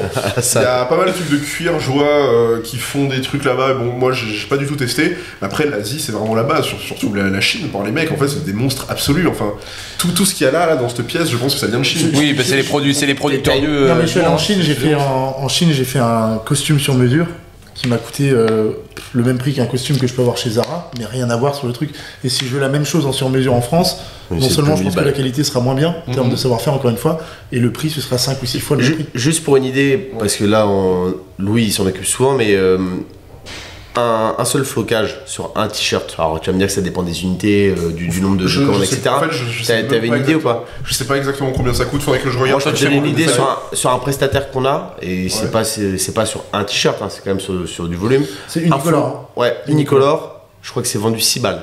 L'impression? Non. Juste le flocage, un seul. Sans le t-shirt, le flocage. Ouais, mais 6 euros. En Asie, je pense que c'est un bal max, quoi. Ouais, c'est ça, j'allais dire 1,50€, 1€. Ça coûte rien. Putain, tu dis 12. Donc du coup, si t'as un t-shirt avec 2 trucs, c'est 6 balles. T'en as un dans le dos, je crois qu'en général, ils te le font à moins 50, donc t'as 3 balles, t'as 9€. Plus le prix de ton t-shirt, donc t'es déjà un t-shirt à 20€. Et aujourd'hui, dans le monde du CrossFit, t'es encore pire, t'as des entreprises qui font l'intermédiaire. Ouais, qui font faire. Tu contactes l'entreprise en disant j'ai une box de CrossFit, je veux faire des t-shirts. Ils te font vite fait le design des trucs, et donc en fait, ils te vendent l'unité encore au-dessus. Ils te sous-traitent, ils peuvent te vendre 25€, TTC le t-shirt. Et toi, t'essayes de le revendre, tu dis bon bah super la marche, tu vois. Oui, tu vas le vendre 30 balles, les gens en plus ils vont râler quand ils vont l'acheter 30 balles. C'était la TVA et 2-3 conneries. C'est fini. Ou alors que t'aies donné 2-3 t-shirts à des potes, tu vois, pour faire plaisir. C'est ta marche que t'as. Sur 30 t-shirts, t'as margé de 0. Bah c'est ça, non. Et les gens t'ont dit que c'était trop cher. Alors que franchement, enfin tout ce qui est Asie, bah tu vas payer surtout le textile en fait, l'impression, ça leur coûte rien en fait. Tu payes surtout le tissu, quel que soit le pays. En fait le truc, il faut savoir que l'Asie c'est pas cher. En fait, dans n'importe quel pays, si tu veux un tissu épais, bah tu payes le prix du coton. Finalement, tu vois. Ils prennent peut-être une petite marge, mais c'est que dalle. Tu vois, dans tous les pays, les prix se ressemblent à peu près. C'est juste qu'il y en a où, je sais pas, ils te rajoutent des prix mystiques. On ne sait pas pourquoi en fait. Là, tu vois, nous on a une machine de découpe ici, une presse à chaud. On s'est rendu compte du prix réel en fait d'une impression sur un textile. Et vous faites majoritairement de la broderie, non? J'ai l'impression. J'aime. Bah, il y a de tout en fait. Faut que je finisse juste l'intro de comment on a créé la marque. Et du coup, il y avait les t-shirts aléatoirement, et vu que je m'intéressais pas mal de manière générale, en dehors de Retromus, à tout ce qui était business, machin, etc. Alors moi, voilà, je faisais de la vidéo, j'étais intéressé par plein de choses, je savais pas trop vers quoi m'orienter. C'est vrai que c'est pas, faut trouver sa voie finalement. J'ai pas mal de potes qui faisaient du business, même que j'ai rencontré sur des tournages, etc. Et tous à chaque fois ils me disaient mec, mais Retromus c'est trop stylé, c'est une dinguerie, fais une marque. Et il y a plein de potes différents dans des milieux qui n'ont rien à voir, mais les mecs ont tous vraiment réussi de fou financièrement, donc j'écoute les conseils, ils sont totalement légitimes. Ils disaient mec, vraiment, fais une marque, fais plus de fringues, fais ça, machin.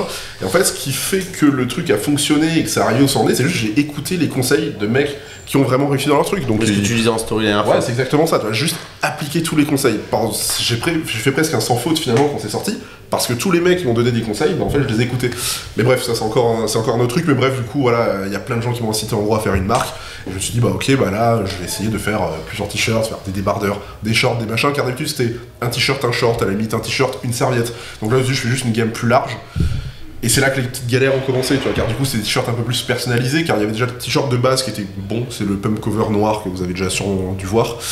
Et c'est le noir avec le logo un peu rose. Voilà, celui-là c'était le t-shirt, il était déjà fini, là, son niveau final, j'ai pas grand chose à améliorer dessus, il est bien. Mais du coup fallait faire par exemple un t-shirt un peu plus haut de gamme que celui-là. Donc j'ai fait un truc qui s'appelle le Sweet Pump Cover. En fait c'est... En fait, il est tellement épais, c'est comme un sweatshirt en fait, finalement, le truc, tu vois, c'est 340 grammes, le truc il est épais. Et là, du coup, on a mis une broderie, pense à s'y prêter, tu vois, le truc est épais, t'as envie d'avoir un truc. Oui, c'est plus quali. C'est ça, on a mis une belle broderie sur le devant, un patch là, des trucs dans le dos. En fait, là-dessus, c'est que la Chine, ils font tellement bien le taf qu'il y a plus de limite en fait. C'est une broderie qui fait la taille du truc, je peux le faire, quoi, tu vois, c'est ça qui est bien. T'as pas de limite à la créa, quoi. Ouais, c'est ça. Donc en gros, voilà, on a fait un t-shirt un peu plus haut de gamme, voilà, pour ceux qui veulent un truc vraiment lourd, vraiment épais, pensez ce que les gens aiment bien. Ils me disent, ah putain, le t-shirt, il est épais, il est lourd, je suis ok, vous inquiétez pas, je vais faire le truc. le plus long possible. Ensuite, le t-shirt est lesté. Vraiment, c'est ça, tu vois. Après, on a fait un truc. C'est quelqu'un qui me l'apporte. Ah oui, non, là.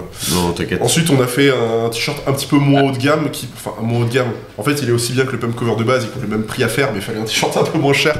Du coup, on a juste baissé un petit peu le prix, mais en gros, c'est le rack top, pareil, c'est du 250 grammes. Tu peux expliquer ce que c'est un rack top? Parce qu'il y a le crop top et il y a le rack top, c'est pas pareil. Le crop top, c'est quand tu coupes au niveau du bit, tu raccourcis le haut. Et le rack top, bah, en fait, en fait, le rag, c'est le torchon, en fait, c'est le haut torchon, c'est-à-dire c'est un peu découpé, c'est un peu déstructuré, c'est le truc que tu poses qu'ont les gros bodybuilders, quoi.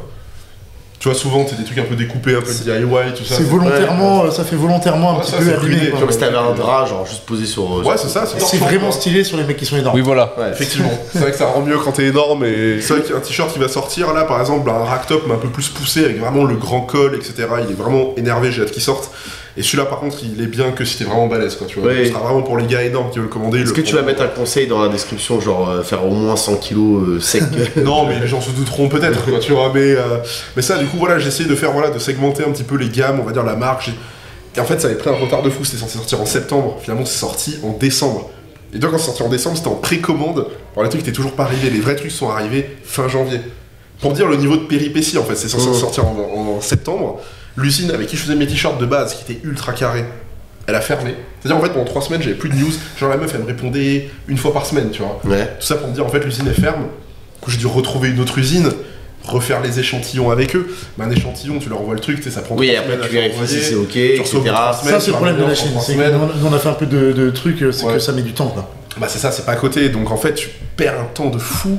Ensuite il fallait faire les autres produits, et plus ça prenait du retard, plus je me disais, putain il reste un petit peu de trésor, vas-y en vrai, vas-y je comprends. Vas-y achète une voiture. Non mais je disais allez vas-y des casquettes, et du coup je rajoutais des petits produits, machin, etc. Jusqu'à ce que j'ai un pote, ça m'a pareil, lui qui fait du e-commerce, il n'a rien à voir, il fait des trucs, il fait des marques mais pas du tout liées au sportswear ou autre chose. Il m'a dit mec en vrai, sort ton truc maintenant, on s'en fout, fais des précommandes et tout, juste préviens les gens, forcément. Tu vois. Les précommandes, ça te permet d'avoir du CA en avance en fait. Ah, t'as ta trésor qui gonfle. Ça permet de mieux se projeter.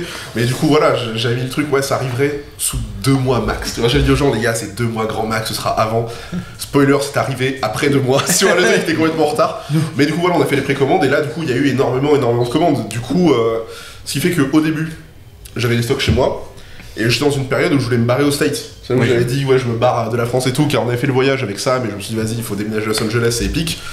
Et je me suis dit, je déménage après que le drop se fasse. Du coup, je suis resté en attendant, resté longtemps, ça a mis beaucoup de temps. Bah, c'est vrai qu'à la base, on travaillait ensemble sur des vidéos, et puis on a dit, bon, bah, du coup, on arrête la collab parce que tu vas bouger. En fait, au bout d'un moment, je lui ai écrit, mais t'es toujours pas parti. Ouais, mais tu sais, je vois souvent le message, pourquoi t'es pas aux States? T'es souvent le mec du singe Rio de Janeiro, non, je suis encore là, les gars. Mais t'as trop annoncé, je pense. Ouais, de ouf. J'ai trop ouvert ma gueule, les gars, c'est comme ça en fait. T'avais vendu toutes tes bagnoles aussi? Ouais, j'ai tout vendu.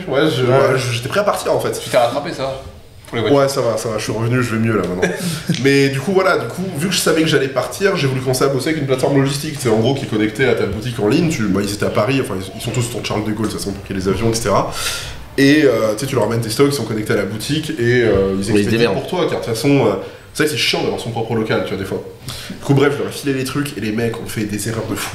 Genre tous les shorts, ils ont inversé trop de trucs. Ça t'avais fait des stories aussi là-dessus, j'avais vu, je crois que t'avais fait. Je vais vous donner l'anecdote là-dessus, parce que là on fait pareil avec une entreprise, je vais pas donner le nom parce que sinon ça s'est bien passé. On a eu 3 ou 4 clients qui ont reçu des sextoys, qui ont reçu des godes. À la place ils attendaient sur une ceinture d'haltéro ou un t-shirt, et en fait ils ont reçu le truc, et moi j'ai eu des messages sur mon Insta perso, ouais salut Louis, je crois qu'il y a eu un problème avec ma commande, c'est ma mère qui a réceptionné. Surprise motherfucker! Il a reçu un god au lieu de sangles de tirage en haltéro. En fait, ils faisaient du low-bar de fou. C'est à cause de ça qu'ils ont su ça. Le truc a été envoyé d'office. C'est ça. C'est l'IA, elle a repéré que c'est du low-bar, tu mérites ce gros sextoy, assis-toi dessus. Non, mais du coup, pareil, t'as vu la même expérience, on a eu des soucis avec les entreprises. Mais là, c'était genre sur 200 produits, tu vois, genre c'était un truc de fou. Non, peut-être pas 200, mais t'avais eu une commande à peu près, j'avais regardé. Ouais, c'est ça, le premier mois. Donc un 5ème des commandes où il y a un problème, c'était énorme. Et surtout, c'est pas du dropshipping, c'est vraiment tu leur donnes ton stock, c'est une vraie marque. Tu numérises tes trucs, tu mets un code barre sur chacun de tes articles, c'est long en plus de ton côté. Je l'avais pas dit pour les codes barres. Toi, il te l'avait pas dit? Et c'est pour ça que ça a tout merdé en fait. En plus, on avait dit les codes barres, la meuf m'avait expliqué de manière floue, elle m'a dit ouais, faut mettre les SKU sur. Je suis pas du tout là-dedans en fait les gars, faut savoir, je suis pas du tout dans les trucs de logistique, dans les machins, et j'apprends tous les jours au fur et à mesure que ça avance. C'est pour ça qu'il y a des fois des choses qui galèrent un petit peu ou autre chose. Donc m'enculez pas dans le service client, voilà, des fois on apprend encore. Mais du coup, Ouais, en fait, ils ont dit, ah, mais vu qu'il n'y avait pas de code barre, en fait, on peut pas vous rembourser. Mais gros, j'ai dû mettre 1000 balles de frais de retour, pour faire les échanges. Il faut les payer, les retours. Ils disaient, ah, non, vu qu'il n'y avait pas d'étiquette, mais je fais, mais on m'avait pas dit qu'il fallait mettre des étiquettes. Bref, ils m'ont énervé. Du coup, bon. Ils m'ont énervé de fou, vraiment, j'avais envie de les insulter. Mais du coup, bon, il fallait quand même qu'ils finissent un petit peu d'envoyer les trucs, car moi j'avais pas de local, j'avais rien. Mais je me suis dit, vas-y, ils finissent leur merde. Dès qu'ils finissent d'envoyer toutes les prépas de commandes, bah je prends un local, tu vois. Ouais. Parce que on savait déjà envoyer les anciens t-shirts, je faisais un peu des méthodes, mais vraiment comme un singe en fait, on le faisait, tu vois, genre les imprimantes étiquettes, on n'avait pas d'imprimante à étiquette les gars. Donc c'est-à-dire qu'en fait j'avais une imprimante avec des feuilles, tu découpais quoi. des petites étiquettes, des feuilles étiquettes, et je photoshopais toutes les étiquettes d'expédition. Sur Photoshop je les mettais en 8 comme ça, et une dinguerie, bref, je sais même pas pourquoi je faisais ça. Ah ouais, c'était l'expédition du bled là. Ah mais bled maximal, c'était un truc de fou, mais du coup on s'est dit mieux vaut faire comme ça et au moins on se gourre pas. Et donc bref, on a pris un local avec du coup Valentin, du coup à Limoges, je pense Samuel il avait déménagé à cette époque-là. C'est là l'avantage d'être à Limoges par contre, je pense. Ouais, le local était pas trop cher pour s'installer, donc on a pris un petit local et tout machin. On s'installe dedans, on récupère les stocks qui restaient après le gros envoi de la session des précommandes. Mais il nous restait peut-être 400 trucs à envoyer encore, tu vois. Du coup on avait quand même pas mal de trucs, bref on s'est installé, j'ai pris une imprimante étiquette cette fois-ci, la révolution, j'allais beaucoup mieux. Mais bref, on s'est installé, on a fait nos trucs. Et voilà, mais bref, c'est comme ça que la marque était créée. Bon, sinon, j'allais faire un storytelling trop long. Mais c'était ça. Voilà, c'était bien. Il a mis 20 minutes à nous raconter comment il a monté sa boîte. Bah, c'est long, les gars. C'est long, c'est des péripéties. Et tout ça, c'est sur une durée de combien de temps? Ouais, 15 jours. Le changement de local. De quoi? Non, tout depuis le début jusqu'au moment où t'as le local. De ton premier t-shirt à maintenant, ça fait combien de temps? Ah, ça fait 2 ans. 2 ans. En vraie marque, c'est décembre. Ok. Donc, avant, c'était que des trucs faits vite fait. En gros, t'as eu 1 an et demi où ça est monté progressivement et ça s'est professionnalisé il y a 6 mois. Ouais, voilà, c'est très récent. En fait, ça n'a rien à voir car en fait, on est parti d'une logique où on satisfait juste la demande des gens qui réclamaient tout le temps des t-shirts. En fait, on est arrivé à un stade où les gens, ils en avaient plus rien à foutre des vidéos. C'est-à-dire qu'ils voulaient juste ça. On voyait que les vidéos ça baissait un peu en termes de statistiques, mais les ventes augmentaient en fait. Et les gens disaient ah mais c'est quand les vêtements, c'est quand machin, c'est quand ci, c'est quand ça. Mais vous avez vu la nouvelle vidéo? Oui mais le short. Non mais vaut mieux ça, regarde nous c'est pareil, on est dans des périodes où soit nos réels perso marchait mieux, le YouTube fonctionnait mieux, mais par contre si tu fais moins de ventes en bout de chaîne, en l'occurrence moi je préfère vendre plus de programmes que de faire un petit peu plus de vues sur YouTube, tu vois. Ça, tu vois. C'est une des grandes leçons de la création de contenu qu'on a tous les trois, je pense, compris. Hein. Et ce qui est terrible en plus, c'est que les contenus, ça fonctionne à retardement. Donc, tu peux faire une bonne période en termes de vente sur le site, tout en ne créant pas de contenu, parce que tes anciens contenus continuent à travailler pour toi. Et inversement, tu peux te mettre un rush et créer un contenu tous les jours, sans qu'il y ait directement un changement en termes de transfo quoi. C'est pour ça qu'il faut un contenu de qualité quoi. Ouais, et c'est pour ça que YouTube peut être aussi plus intéressant qu'Instagram parce qu'Instagram le contenu il est indirectement archivé, en fait tu le vois plus alors que YouTube, nous on a tous les jours tu vois des commentaires sur des vidéos qui ont 3 ans. Un mec qui vient me poser une question aussi. Alors je suis d'accord que c'est sur YouTube ça marche vraiment comme ça. Sur Instagram, maintenant sur Instagram ça peut encore, enfin moi je vois mais j'ai des contenus il y a 1 an qui continuent à me faire des vues. Ouais, mais c'est moins, ça fonctionne. Mais un peu moins alors que YouTube là on a des vidéos tuto d'il y a 3 ans. Bah, si tu veux il n'y a pas de moteur de recherche sur Instagram déjà, personne ne va pas chercher. Alors il y a les hashtags en soi mais les gens, enfin je sais pas, peut-être les gens cherchent avec les hashtags mais je crois pas que ce soit dans les habitudes des gens qui consomment du Insta. Alors que YouTube, tu veux un sujet, tu veux de l'haltérophilie, tu veux un truc sur la méthode Ouzbek, bah tu vas taper méthode Ouzbek et en fait tu vas toujours remonter. Alors que si y a un mec qui est intéressé par l'haltérophilie et sur la méthode Ouzbek, il va pas tomber dessus sur Instagram, à part s'il scrolle ton compte et qu'il regarde réel par réel et ça va lui prendre un temps fou quoi. Important de renouveler ses miniatures des fois sur les vidéos. Ça permet des fois de relancer. Tu peux changer les titres, les trucs comme ça, tu vois, ça permet de prolonger la durée de vie. Bah tiens d'ailleurs, est-ce que, parce que nous on a beaucoup de gens qui nous regardent qui sont des owners de boxe, des coachs, etc. et qui sont un peu obligés par la force des choses aujourd'hui de créer du contenu, même ceux qui n'aiment pas, il y en a qui apprécient, mais parce que c'est un peu un passage obligé. Est-ce que tu peux leur donner, si moi je viens de voir, je dis bon bah voilà, je suis coach, je lance mon activité, je voudrais bien démarrer à la création de contenu, qu'est-ce que tu pourrais me conseiller? C'est super simple. Il y a une étude de cas, les gars, je fais une petite dédicace, c'est Chess Nico, je sais pas, c'est un mec qui s'appelle Nicolas Telly, il était de Bordeaux de base. Je sais pas du tout si vous le connaissez, il faisait de la force, il était assez solide. Non, je dis, c'est la force, peut-être vous l'avez croisé, mais bref. C'est un pote de Bordeaux, voilà, que d'ailleurs on sponsorise d'ailleurs avec Retromus. Il a exactement suivi ce qu'il fallait faire. C'est bon, j'ai vu passer sur la story à vous. C'est Chess Nico, ça. Bah en gros, il a appliqué la méthode. En fait les gars, vous allez juste sur son compte, vous remontez et vous faites ce qu'il a fait. En fait en gros, ce qu'il faut juste, ça dépend de ce que tu veux faire. Là en gros c'est un coach, il veut vendre quoi? Des programmes, des coachings en physique? Je suis, alors je vais prendre l'exemple de Anto qui est chez nous et qui lance son activité. Donc il est à la fois coach dans une salle, donc il prend des heures dans une salle, mais surtout il veut développer son coaching perso. Et lui par exemple il va s'axer sur tout ce qui va être entraînement qu'on appelle hybride aujourd'hui, donc tout ce qui va être Aerox. Je sais pas si tu vois ce que c'est l'Aerox. Ouais. Voilà. Donc Aerox et remise en forme, parce qu'il va aussi avoir un public peut-être des nanas qui veulent juste être bien gaulées, etc. Ouais. Bah je pense franchement pour un coach, ce qu'il faut qu'il fasse, c'est qu'il poste un peu 3 types de contenu, c'est-à-dire du contenu qui permet un petit peu de faire connaître son compte, donc c'est-à-dire soit montrer un physique qui témoigne de ses résultats, soit faire des vidéos un peu divertissantes, soit afficher du physique pour peut-être que ça fasse décoller s'il a vraiment un gros physique, mais des trucs un petit peu divertissants mais pas trop.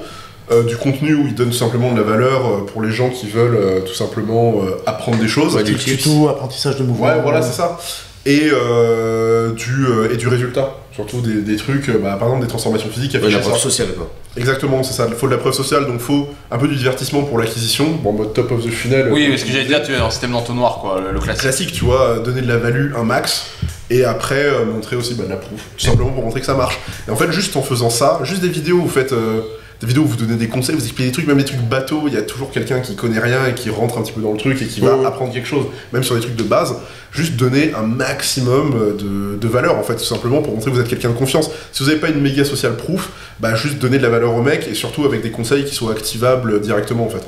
C'est genre, faut que ce que tu donnes dans la vidéo en conseil, pas dans tout évidemment car faut tout, mais il faut que le mec puisse appliquer directement ton conseil et voir que ça marche. Oui, ou sortir une diff rapidement. Le but c'est de changer l'habitude de quelqu'un, et changer les habitudes de quelqu'un, faut que ce soit actionnable comme tu dis le plus rapidement possible. Limite comme si juste en te suivant il était déjà coaché finalement, tu vois.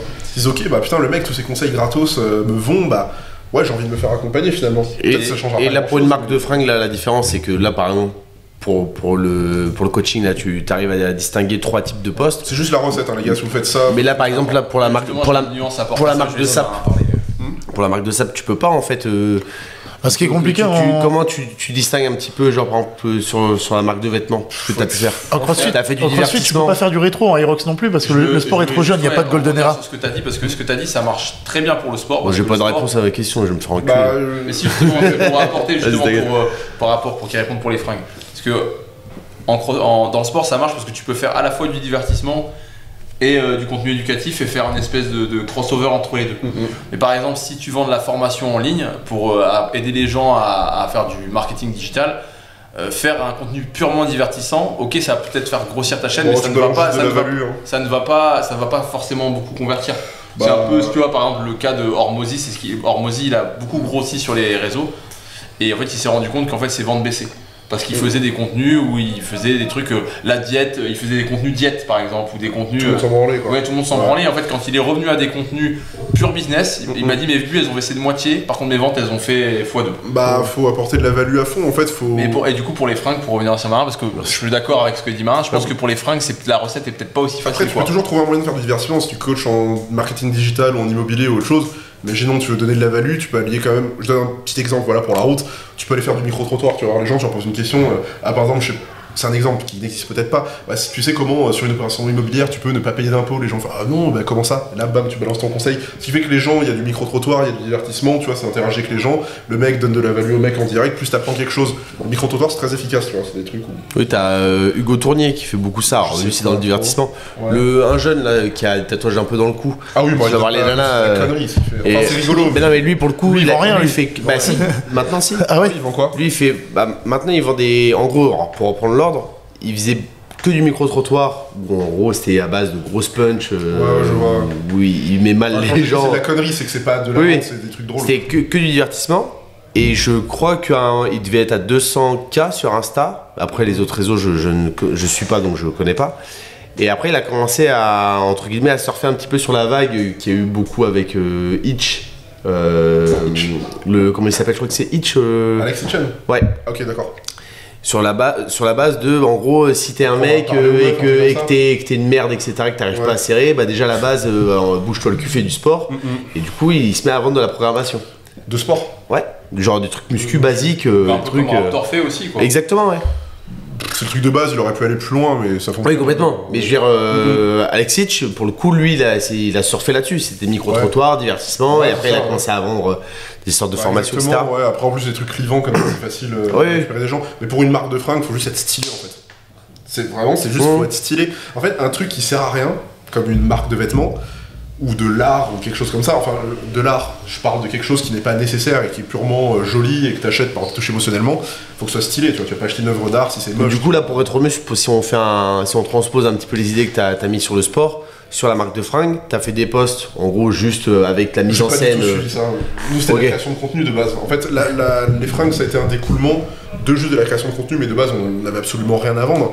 Ce qui fait que, Mais toi, c'est la création de contenu qui a amené à la réalisation du projet, alors qu'il y a des gens, ils veulent réaliser un projet, ils ont déjà leur entreprise, et ils veulent créer du contenu pour la faire sortir. C'est sûr que la démarche a été en inversé pour eux. Et même dans les contenus qu'on sort encore actuellement, on porte nos fringues, mais on dit pas achète le truc, tu vois. Ça va plus être dans. Après, t'as commencé quand même la pub, là, beaucoup sur les plus. apps, ouais, parce que là, moi, Ah bah, mais moi, ça me dérange pas, parce qu'en fait, pour le coup, les pubs sont stylées. Dans le sens où, en fait, ça reste les vidéos un peu divertissement, avec le gimmick 2, des fois, vous apparaissez dans les années 80. C'est ça, donc c'est assez cool, mais par contre, j'en vois beaucoup. Et donc, j'ai eu pareil dans tes stories, tu expliquais que là, t'essayais aussi d'aller plus sur des marchés à l'étranger, d'aller en Allemagne, etc. Bah, en fait, les gars, ça fait. Vu toutes les Je sais pourquoi tu veux faire ça, mais.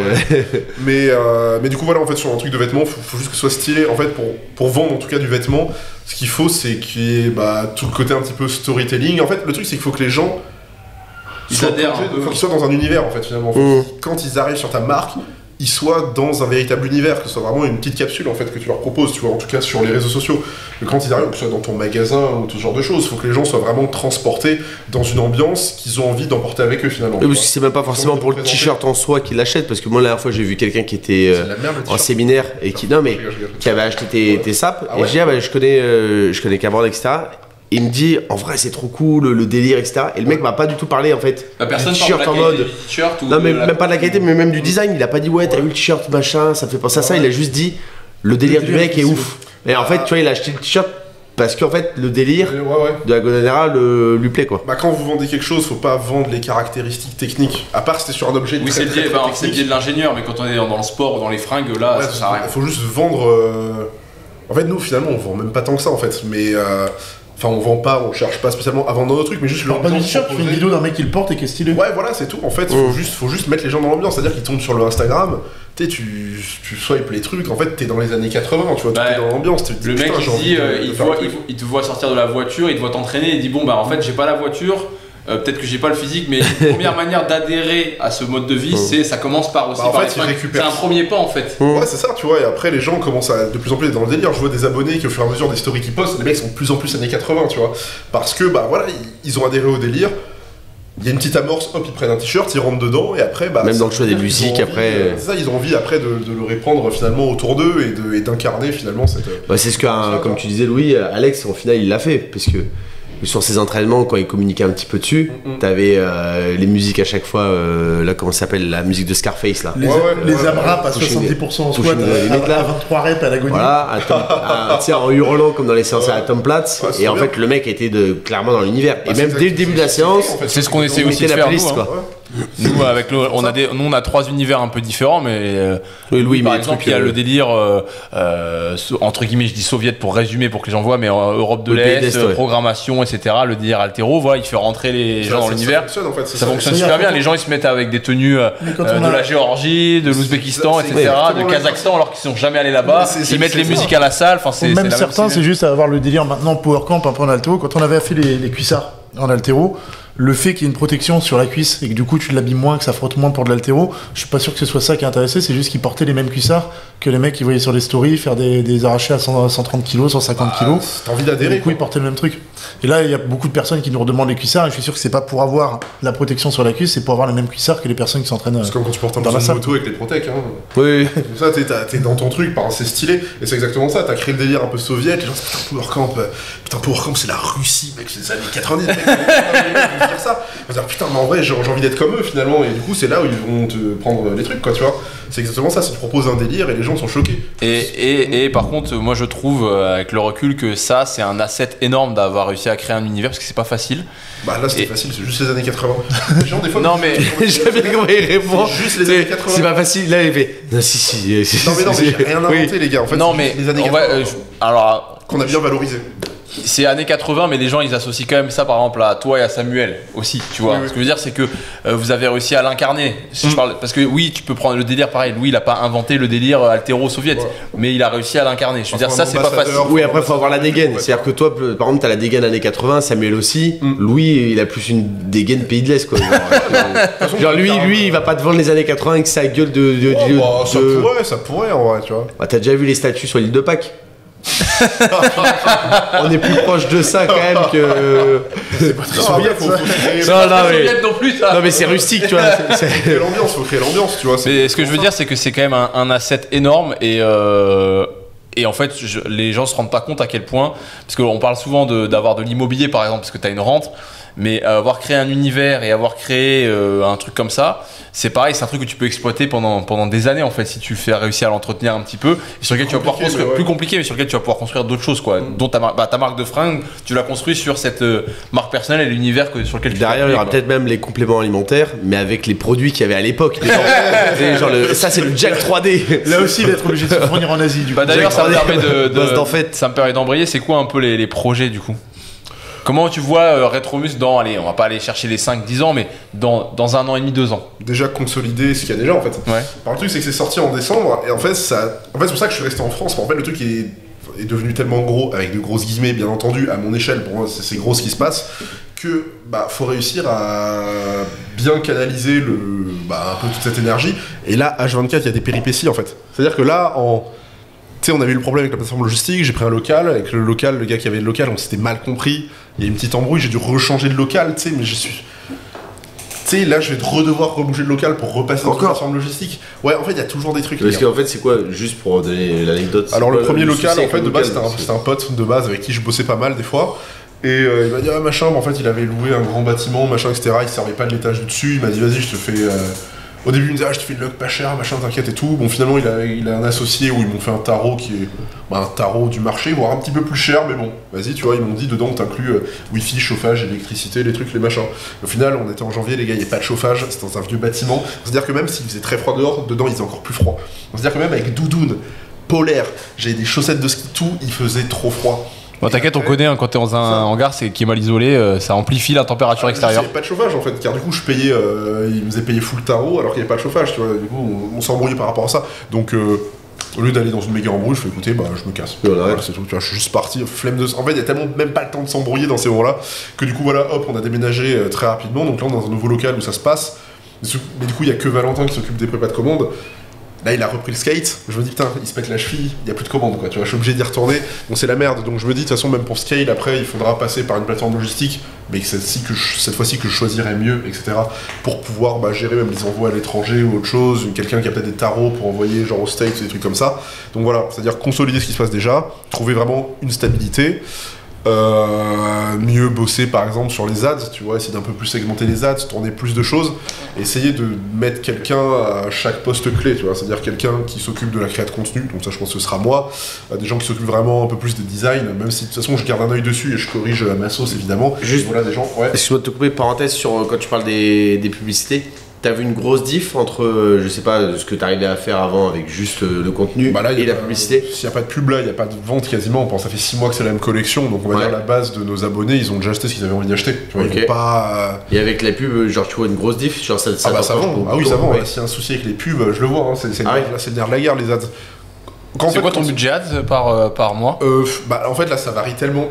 En fait, j'imagine qu'il y a la saisonnalité aussi. Quand je parle de stabilité, en fait c'est que voilà, il y a des moments où par exemple là mi-mars Facebook ça déconnait. Les ads ça faisait de la merde. Et j'ai eu Facebook Hotel des fois quand tu payes tes ads et tout, tu peux les avoir un petit appel un peu où ils te donnent des tips etc. Ils ont dit ouais depuis fin mars. Enfin, depuis mi-mars jusqu'à mi-avril, ça déconnait, tu vois. Et ça, je me disais, putain, on met le budget ad, mais ça déconne et tout machin. Donc en fait, rien que ça mettait un peu en péril des choses. Bon, ça vendait quand même, mais ça cassait les couilles. Donc on va dire qu'en janvier, le budget ad, c'était à peu près entre 400 et 500 par jour, à peu près, tu vois. Et après, le deuxième mois, vu qu'il y a eu énormément de commandes, qu'il y avait des soucis de plateforme, etc., on a coupé les ads. On mettait genre 20 balles par jour, histoire d'avoir une petite présence, tu vois, mais ça servait à rien. Du coup, le deuxième mois, il y avait quasiment pas de vente. En fait, il y avait trop de problèmes logistiques à gérer. Le mois d'après, on essayait de reprendre gentiment les ads. Mais je sais plus ce qu'il y avait eu. Il y avait encore eu un truc, du coup, on n'avait pas pu vraiment balancer full stack sur les ads. Je crois qu'il y avait pas mal de choses qui étaient out of stock, donc on pouvait pas trop communiquer dessus. Après, le mois d'après, ça a recommencé, mais sauf qu'après, c'est là qu'il y avait les problèmes. Et là, en ce moment, ça va. Parce que là, toi, le budget en plus, c'est pour des pubs que tu mets en Allemagne, aussi dans d'autres pays. Au début, c'était que en France, et là, depuis un certain temps, là, je balance un peu dans les autres pays pour tester. Tout simplement, tu vois, il y a des pays qui vont être beaucoup plus intéressés que la France, car c'est vrai que le t-shirt rétro, le mini-short, faut le porter. Il y a des pays qui sont plus ouverts d'esprit, genre Angleterre, Allemagne, ils sont un peu plus. Ouais, c'est plus facile de vendre là-bas. C'est ça, du coup, eux, ça peut peut-être les toucher un peu plus. Tu vois, je sais que les États-Unis, quand on aura des frais de port qui seront faibles, ça va vendre de baiser là-bas. Les frais de port, c'est 40 balles pour eux, c'est insane. Enfin, personne n'a envie de payer 40 balles pour un t-shirt à 40 balles. Donc je sais qu'il y a des plateformes logistiques qui peuvent avoir des prix genre 10-15 euros, et déjà on pourra vendre beaucoup plus aux States et y faire des ads. Alors fais gaffe, Trump il a dit qu'il allait potentiellement mettre un tarif de 50% là, sur l'Europe là. C'est pas les States, et voilà. Non mais je rigole. Mais du coup voilà, c'est ça, c'est un peu le but, ça va être de tout consolider, que tout puisse avancer. En fait là, quand je m'occupe à fond du site, par exemple, là il y a une copine qui m'aide sur tout ce qui est mailing, et même qui m'accompagne sur la marque. En fait, elle avait une marque de trucs pour meufs qui marchait de baiser, elle faisait vraiment des gros chiffres, etc. Et elle largue un peu son truc car elle en a marre simplement, et là elle m'accompagne un peu sur Retrobus, donc elle va m'aider, je pense, un petit peu à gérer, etc. Et voilà, par exemple, avoir des gens qui aident sur ce genre de choses. Elle s'occupe principalement des mails, elle va m'aider un peu sur le reste. Il y aura quelqu'un sur le design, enfin il y a déjà un mec sur le design, mais bon, sur tous les postes clés possibles, avoir des gens. C'est-à-dire quand je m'occupe du site, que je m'occupe d'un truc, en fait le reste ça tourne, en fait, tu vois. Bah non, justement, il n'y a pas. Là t'es au four au moulin, ça c'est sûr. C'est ça, c'est un peu le début. Je fais un truc, mais là les vidéos, il n'y a plus trop de vidéos qui sortent, tu vois. Du coup, il faut que tout puisse avancer en même temps, que tout soit vraiment stabilisé, et surtout sortir des fringues au moins tous les mois.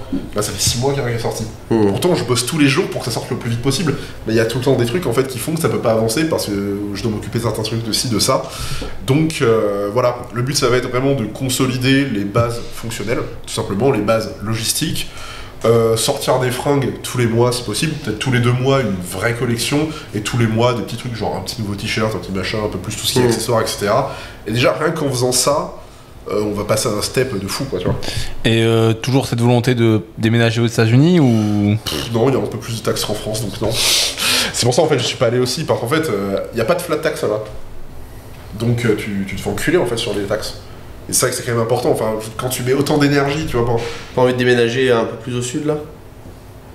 Ah oui, bah ouais, tu vois, du coup je pensais peut-être à des zones dans le coin, peut-être Andorre, quoi, tu vois. Ouais. C'est pas très joli Andorre, du coup je sais pas, tu vois. Peut-être tu poses la question, est-ce que tu vas dans un endroit où t'es un peu moins bien, mais il y a quasiment pas de taxes, soit tu restes là à subir, et en plus c'est que la France, il y a plein en dehors des taxes, il y a plein de problèmes qui cassent un petit peu les couilles, donc je sais pas, en fait, là je suis en train de voir, tu vois. Déjà je consolide le truc. Parce que j'avais vu que tu parlais de l'Andorre, c'est pour ça. C'est ça, tu vois, donc déjà je consolide le truc, après je verrai où pouvoir bouger. En fait, tu te dis, en fait, quand tu payes énormément de taxes, tu ralentis le projet, quoi, tu vois. Ah ouais, Enfin là, par exemple, je peux pas vraiment me payer, quoi, tu vois. Enfin là, l'argent est sur l'entreprise, donc voilà, c'est l'argent de l'entreprise, je peux payer les frais, un peu d'essence quand on va filmer, ou voilà, un petit truc par-ci.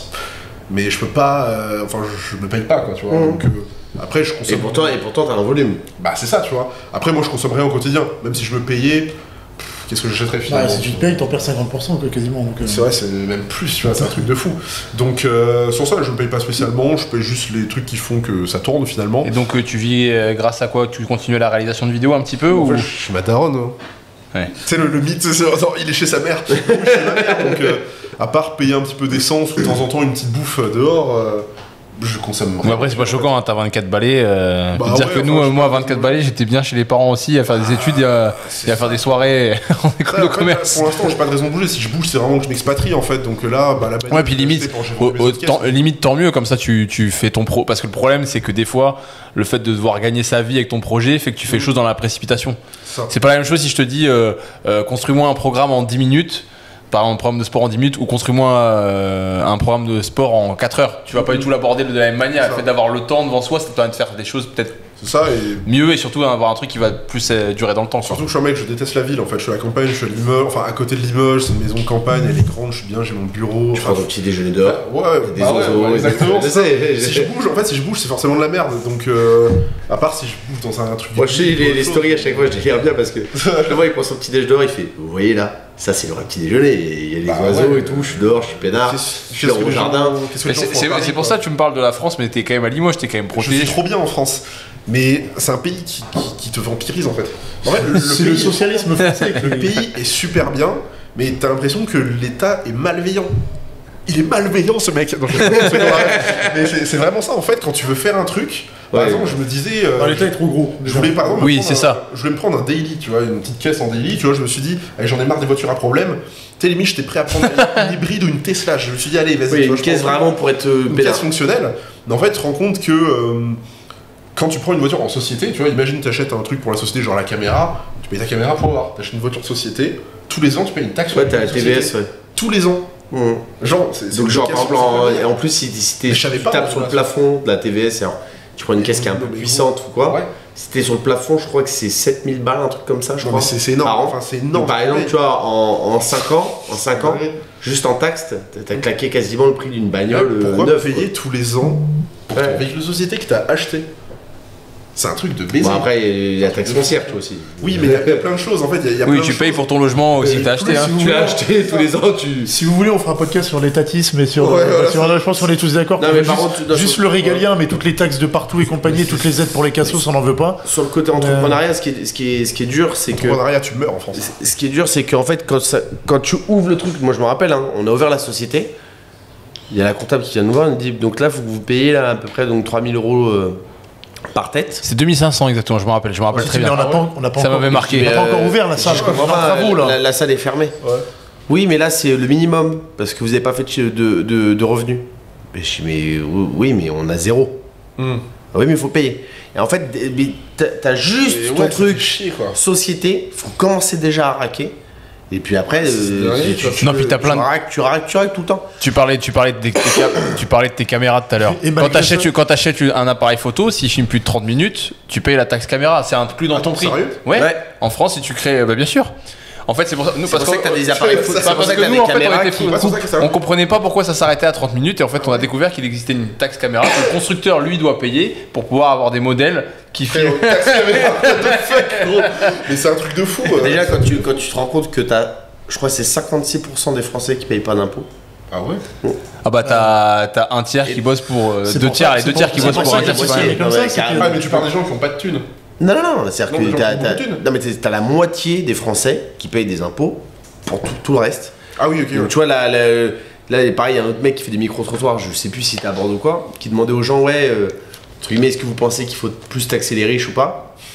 Et en fait, je suis désolé, je vais pas être cool, mais. Ils sont ultra violents, les gens. Et les gens disent, évidemment qu'il faut plus les taxer, avec tout leur argent, ils vont en faire quoi de leurs milliards et tout. Mais espèce de sous-merde, s'il n'y a pas ces gens-là, en fait, tu fais comment pour bosser? Et là, la personne, tu vois qu'en fait, la personne est con. Oui, mais en fait, s'il n'y a pas d'ouvriers, la boîte elle fait faillite, etc. Mais la boîte leur donne du travail. De toute façon, les ouvriers sont taxés aussi sur le salaire qui leur est versé. Donc en fait, il y a une détestation de la réussite professionnelle et donc des gens qui ont de l'argent. Ouais. Mais là, pareil, il y a un truc qui est ressorti il n'y a pas longtemps. Je crois que c'est un des dirigeants ou en tout cas un gros responsable de Renault.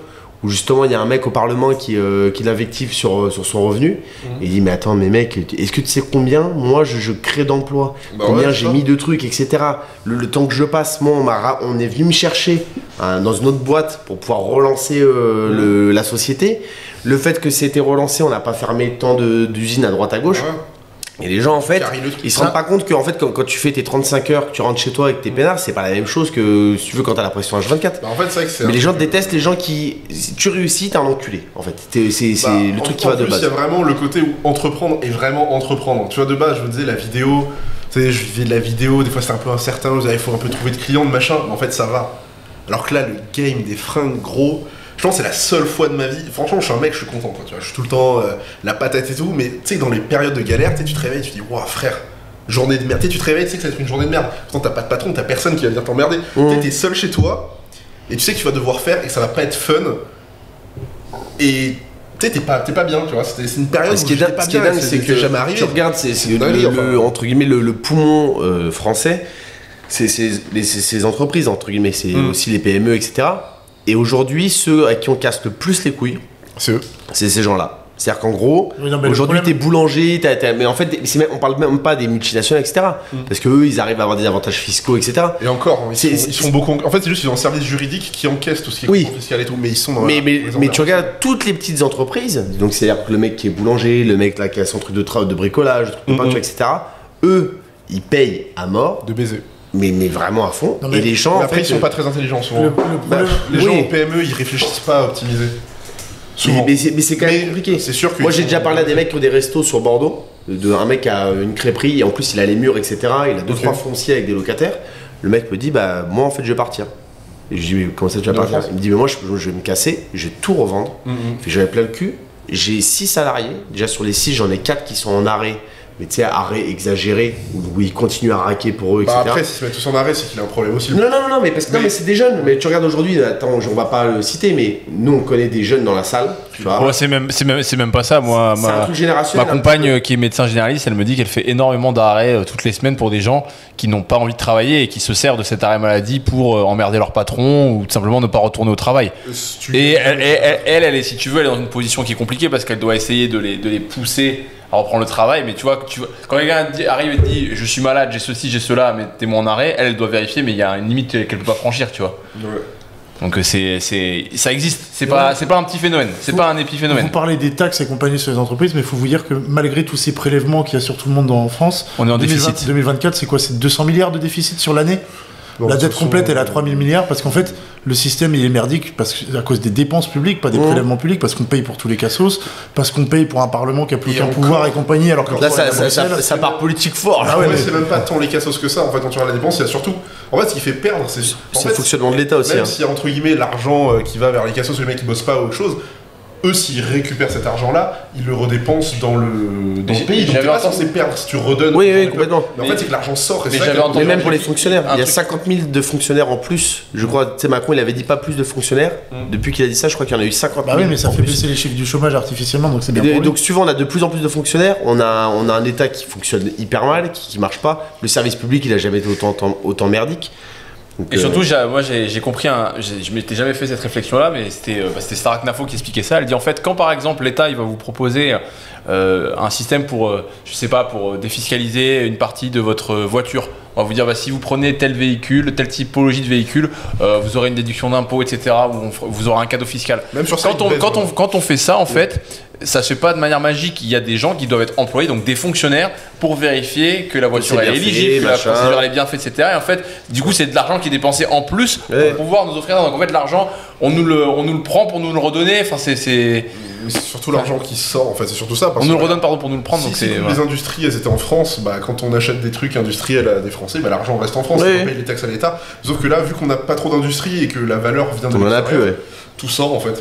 Tout sort donc. Faudrait rendre des comptes déjà, faudrait qu'un gouvernement n'ait pas le droit d'avoir un déficit public parce que c'est une dette que tu imposes aux générations futures. Aux générations futures, ouais. Ça après c'est le game. Donc l'État devrait rendre des comptes et être à zéro, donc soit augmenter les prélèvements, soit diminuer les dépenses. Les politiques qui se sont endettés il y a 40 ans, ils se sont endettés sur notre dos en fait. Ils ont décidé que c'est nous qui allions payer pour. Je crois qu'on est le pays avec le plus d'élus par habitant. Ouais. Il y a 1 million d'élus pour 70 millions d'habitants. Énorme. John Locke il disait que la démocratie c'était le vote de l'impôt par le peuple. Et du coup, en fait, la dette, c'est un impôt que tu imposes justement aux générations futures, donc ils ne votent pas. Donc est-ce qu'on est encore en démocratie quand tu nais et tu bénéficies d'une dette des générations précédentes? Ouais. Alors que tu n'as pas voté pour cet impôt. Et 2027, remboursement de la dette, premier pôle de dépenses. Les intérêts? Ouais. Les intérêts de la dette, premier pôle de dépenses à partir de janvier 2027, calculé. On est bien. Avant l'éducation, la santé, etc. Ça veut dire. Combien de pourcents à l'étranger les intérêts de la dette? Enfin, Comment? La dette est détenue à combien à l'étranger? Ça, je sais pas. En pourcentage, c'est au moins 40%, je crois, un truc comme ça. Ouais. Je parle des Chinois. Oui, les titres aux US. Ouais, ça veut dire. Ça, à la limite, je suis pas très calé en macro, mais ça, je pense que c'est pas trop un problème qu'elle soit détenue par les. Enfin, ils ne tiennent pas. Tu rembourses les intérêts de la dette vont à l'étranger. Mais s'ils l'achètent, c'est qu'ils pensent qu'on est capable de la rembourser, ça, je veux dire. C'est aussi ça le. Ou ils spéculent. Ils spéculent sur le fait que toi, tu rembourses sa vie, en fait. Ouais. Et que c'est racheté à chaque fois. C'est bien pour finir le podcast. C'est Israël. toute façon, ça fait plusieurs podcasts. Je pense que ça fait au moins 5-6 podcasts qu'à chaque fois on retombe là-dessus parce que je pense que c'est. On en a marre. Non, mais c'est pas ça. Après, il y a des gens qui vont dire si vous êtes pas content, vous avez qu'à vous barrer. Mais en fait. L'entreprise, mais c'est ça le problème. Mais c'est lié. Ouais, ceux qui disent ça, ils sont non, mais les gens qui disent t'es pas content, t'as qu'à te casser, mais pareil, c'est encore sur une micro-trottoir. Ils ont dit les riches, ils ont qu'à se barrer, mais déjà en fait, si tu vires tous les gens qui raquent, en fait, tu vas faire quoi? Si tu vires tous les gens qui font que. Tu vas mettre une pression encore plus grande sur ceux qui sont restés. Ça, la France, c'est bien, tu vois. Moi, j'ai pas trop envie de bouger. Moi, j'aime bien mon pays, en vrai. Je suis content d'être là. Mais le problème, c'est que c'est compliqué parce que tu regardes d'année en année, nous, ça va faire 9 ans qu'on fait ça. Bah, en fait, il n'y a pas une année où on s'est dit putain, c'est mieux que l'année dernière. Je parle en termes de fiscalité, de fiscalité, d'administratif, etc. Il n'y a pas une année où on s'est dit là c'est cool. Ça va pas aller. Il y a une décision qui va à notre avantage ou qui nous permet de mieux bosser. Le seul truc qu'on a eu là récemment, parce que j'y pense, il y en a peut-être eu d'autres, mais c'est la flat tax. Oui, c'est vrai. Avant c'était plus haut les prélèvements. Ça c'est vraiment bien la flat tax. Oui, non, mais bien. Mais je parle pour nous. Un peu mieux. Mais je parle pour nous vraiment sur notre activité. Oui, par exemple, tu vois, si on achète les murs ici et qu'après on revend. On aura la flat tax aussi, quoi. Mais là, sur les 9 ans d'activité, il n'y a rien eu. Non. Pas un seul truc. En tout cas, pas dont on ait connaissance. En fait, quand t'es salarié et tout, la France, t'es bien, mais ouais, dès que tu reprends. Mais même pas, parce qu'en fait, salarié, au final, tu te rends pas compte de l'argent qui aurait pu être versé. Non, mais c'est beaucoup plus la planche. Tu touches à l'entreprise et que tu devais payer après, là, les gens, ils seraient plus énervés que ça. Oui. Ah bah oui, ça c'est sûr, certain. Si tout le monde percevait le salaire brut, réellement brut, c'est-à-dire même avant les charges patronales sur leur compte et qu'après ils devaient redistribuer de leur côté, je peux te dire que les gens, il y a une révolution. Hein. Parce que aujourd'hui, un mec qui te coûte 2000 balles, que tu payes 2000 balles, il te coûte 4000. Et lui, en plus, il a même pas 2000 en final, parce qu'après, il doit payer.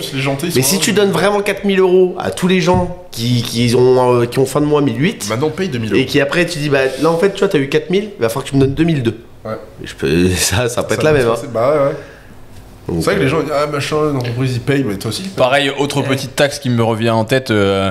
Un jour, on a un monsieur qui vient avec un calepin devant la salle, puis il commence à prendre des notes. Et en fait, tu as un impôt à payer sur les espaces publicitaires que tu affiches dans la rue. Parce qu'en fait, tu affiches sur ton bâtiment. Ouais, sur ton bâtiment, par exemple, tout. Et en fait, ils vont mesurer la surface de ton enseigne là. Bah oui, ils vont mesurer. Par exemple, il est marqué salle de sport là, le truc Aerox, le truc PowerPoint. Tous les ans, tu payes. Et tous les ans, tu payes. Donc ça va entre. Là, nous, on a eu déjà 1000 balles. Ça varie en fonction de la surface que tu as. Si tu as un énorme logo, tu vas payer plus cher que si tu as juste marqué. Chez toi, et j'ai dit, mais pourquoi faut que je paye? Il me dit, bah parce que là, on le voit de la rue. C'est sur mon bâtiment. C'est pas. Il me dit, oui, mais ça occupe l'espace visuel. C'est pollution visuelle. Ils veulent pas. Après, je comprends. En fait, à la base, à la base, la démarche de l'État, c'est de se dire, bon, on va. L'enfer est pavé de bonnes intentions. Tu racontes pas toute l'histoire. C'est que le mec, quand il est arrivé pour mesurer, je suis sorti, je l'ai attrapé par le col. Ce que je veux te dire, c'est qu'à la base, le projet, c'est de se dire bon, si on met pas un cadre, t'as des mecs qui vont abuser et qui en gros ils vont peindre leur bâtiment en orange, point P, tu vois, en tout en orange. Mais non, moi je m'en fous. Mais j'essaie de mettre de voir d'où vient la norme. Ça vient pas de là, ça vient juste de la norme et vient, on peut gratter de l'argent. Oui, c'est tout. La thune. C'est comme la taxe SACEM quand tu mets de la musique dans tes trucs. Gros, tu sais que maintenant, il y a une taxe SACEM pour les enterrements. Pour les enterrements. C'est-à-dire que si tu mets une musique par exemple. Oui, c'est très récent. Je sais pas, t'as quelqu'un qui crève dans ta famille et tu mets une musique. T'es redevable. Vous avez payé là Non, mais en fait, non, la personne est morte. Oui, là, mais on a entendu là, il y a eu un air de. Vous avez mis du maître Gims. Il y a eu un air de musique là quand même. Oui, léger, j'ai entendu. Légèrement pendant 10 secondes. Oui, mais faut payer quand même. Mec, c'est un truc de baiser. En fait, t'es là, t'as envie de rester et t'entends ça. Et j'ai encore plus envie de partir en fait. C'est un truc de fou. Ah, mais si tu veux, vas-y, on doit te faire une liste et puis demain tu prends un billet d'avion. Hein. C'est chaud. Ouais. Heureusement que être français, c'est pas la France, c'est pas que la République, parce que sinon, c'est sûr que tu te barres quoi. Bah la République, c'est moi. C'est un truc de ouf. Putain, sur les enterrements. Ouais. C'était le podcast. Oui. C'est le truc qui finit trop mal. Ah bah voilà. C'est le podcast. On va finir avec celui-là. Bon, déjà, je remercie d'avance Paul qui va bien galérer avec le montage. Allô, salam. parce que oui, on paye une taxe caméra. En tout cas, les constructeurs payent une taxe caméra pour avoir des caméras qui filment plus d'une demi-heure, mais elles surchauffent. Donc le travail est vraiment pas bien fait. On a du mal de trouver du bon personnel et du bon matériel. Voilà, donc on te remercie d'être venu. C'était cool. On se reverra. De toute façon, on s'est déjà vu. On se revoit de temps en temps. On fera peut-être une vidéo un jour entraînement rétro. Ça pourrait être rigolo. Juste que je reprenne un rythme régulier. Il faudrait que Sam soit dans le coin, comme ça on vient quoi. Ouais. Carrément. Et ouais, j'espère vous avoir. Et puis on mettra bien évidemment en lien le site Rétromuscle pour que vous puissiez aller voir un petit peu l'univers et surtout les fringues. Un peu le SEO vite fait. Ouais, les fringues Rétromuscle et vraiment les fringues sont ultra quali. On en a plein qui en ont acheté à la salle. Puis en règle générale, on sent que le taf il est fait avec passion, donc voilà. J'ai dit les gars, faut que ça fait avec le cœur.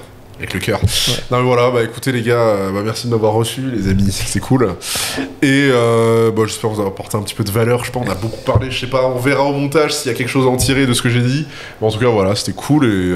On s'en refera peut-être, hein, tu sais pas. On se revoit avec plaisir. Vive la France. Vive la France. Juste la France. Pas la République. C'est ça. Allez, ciao.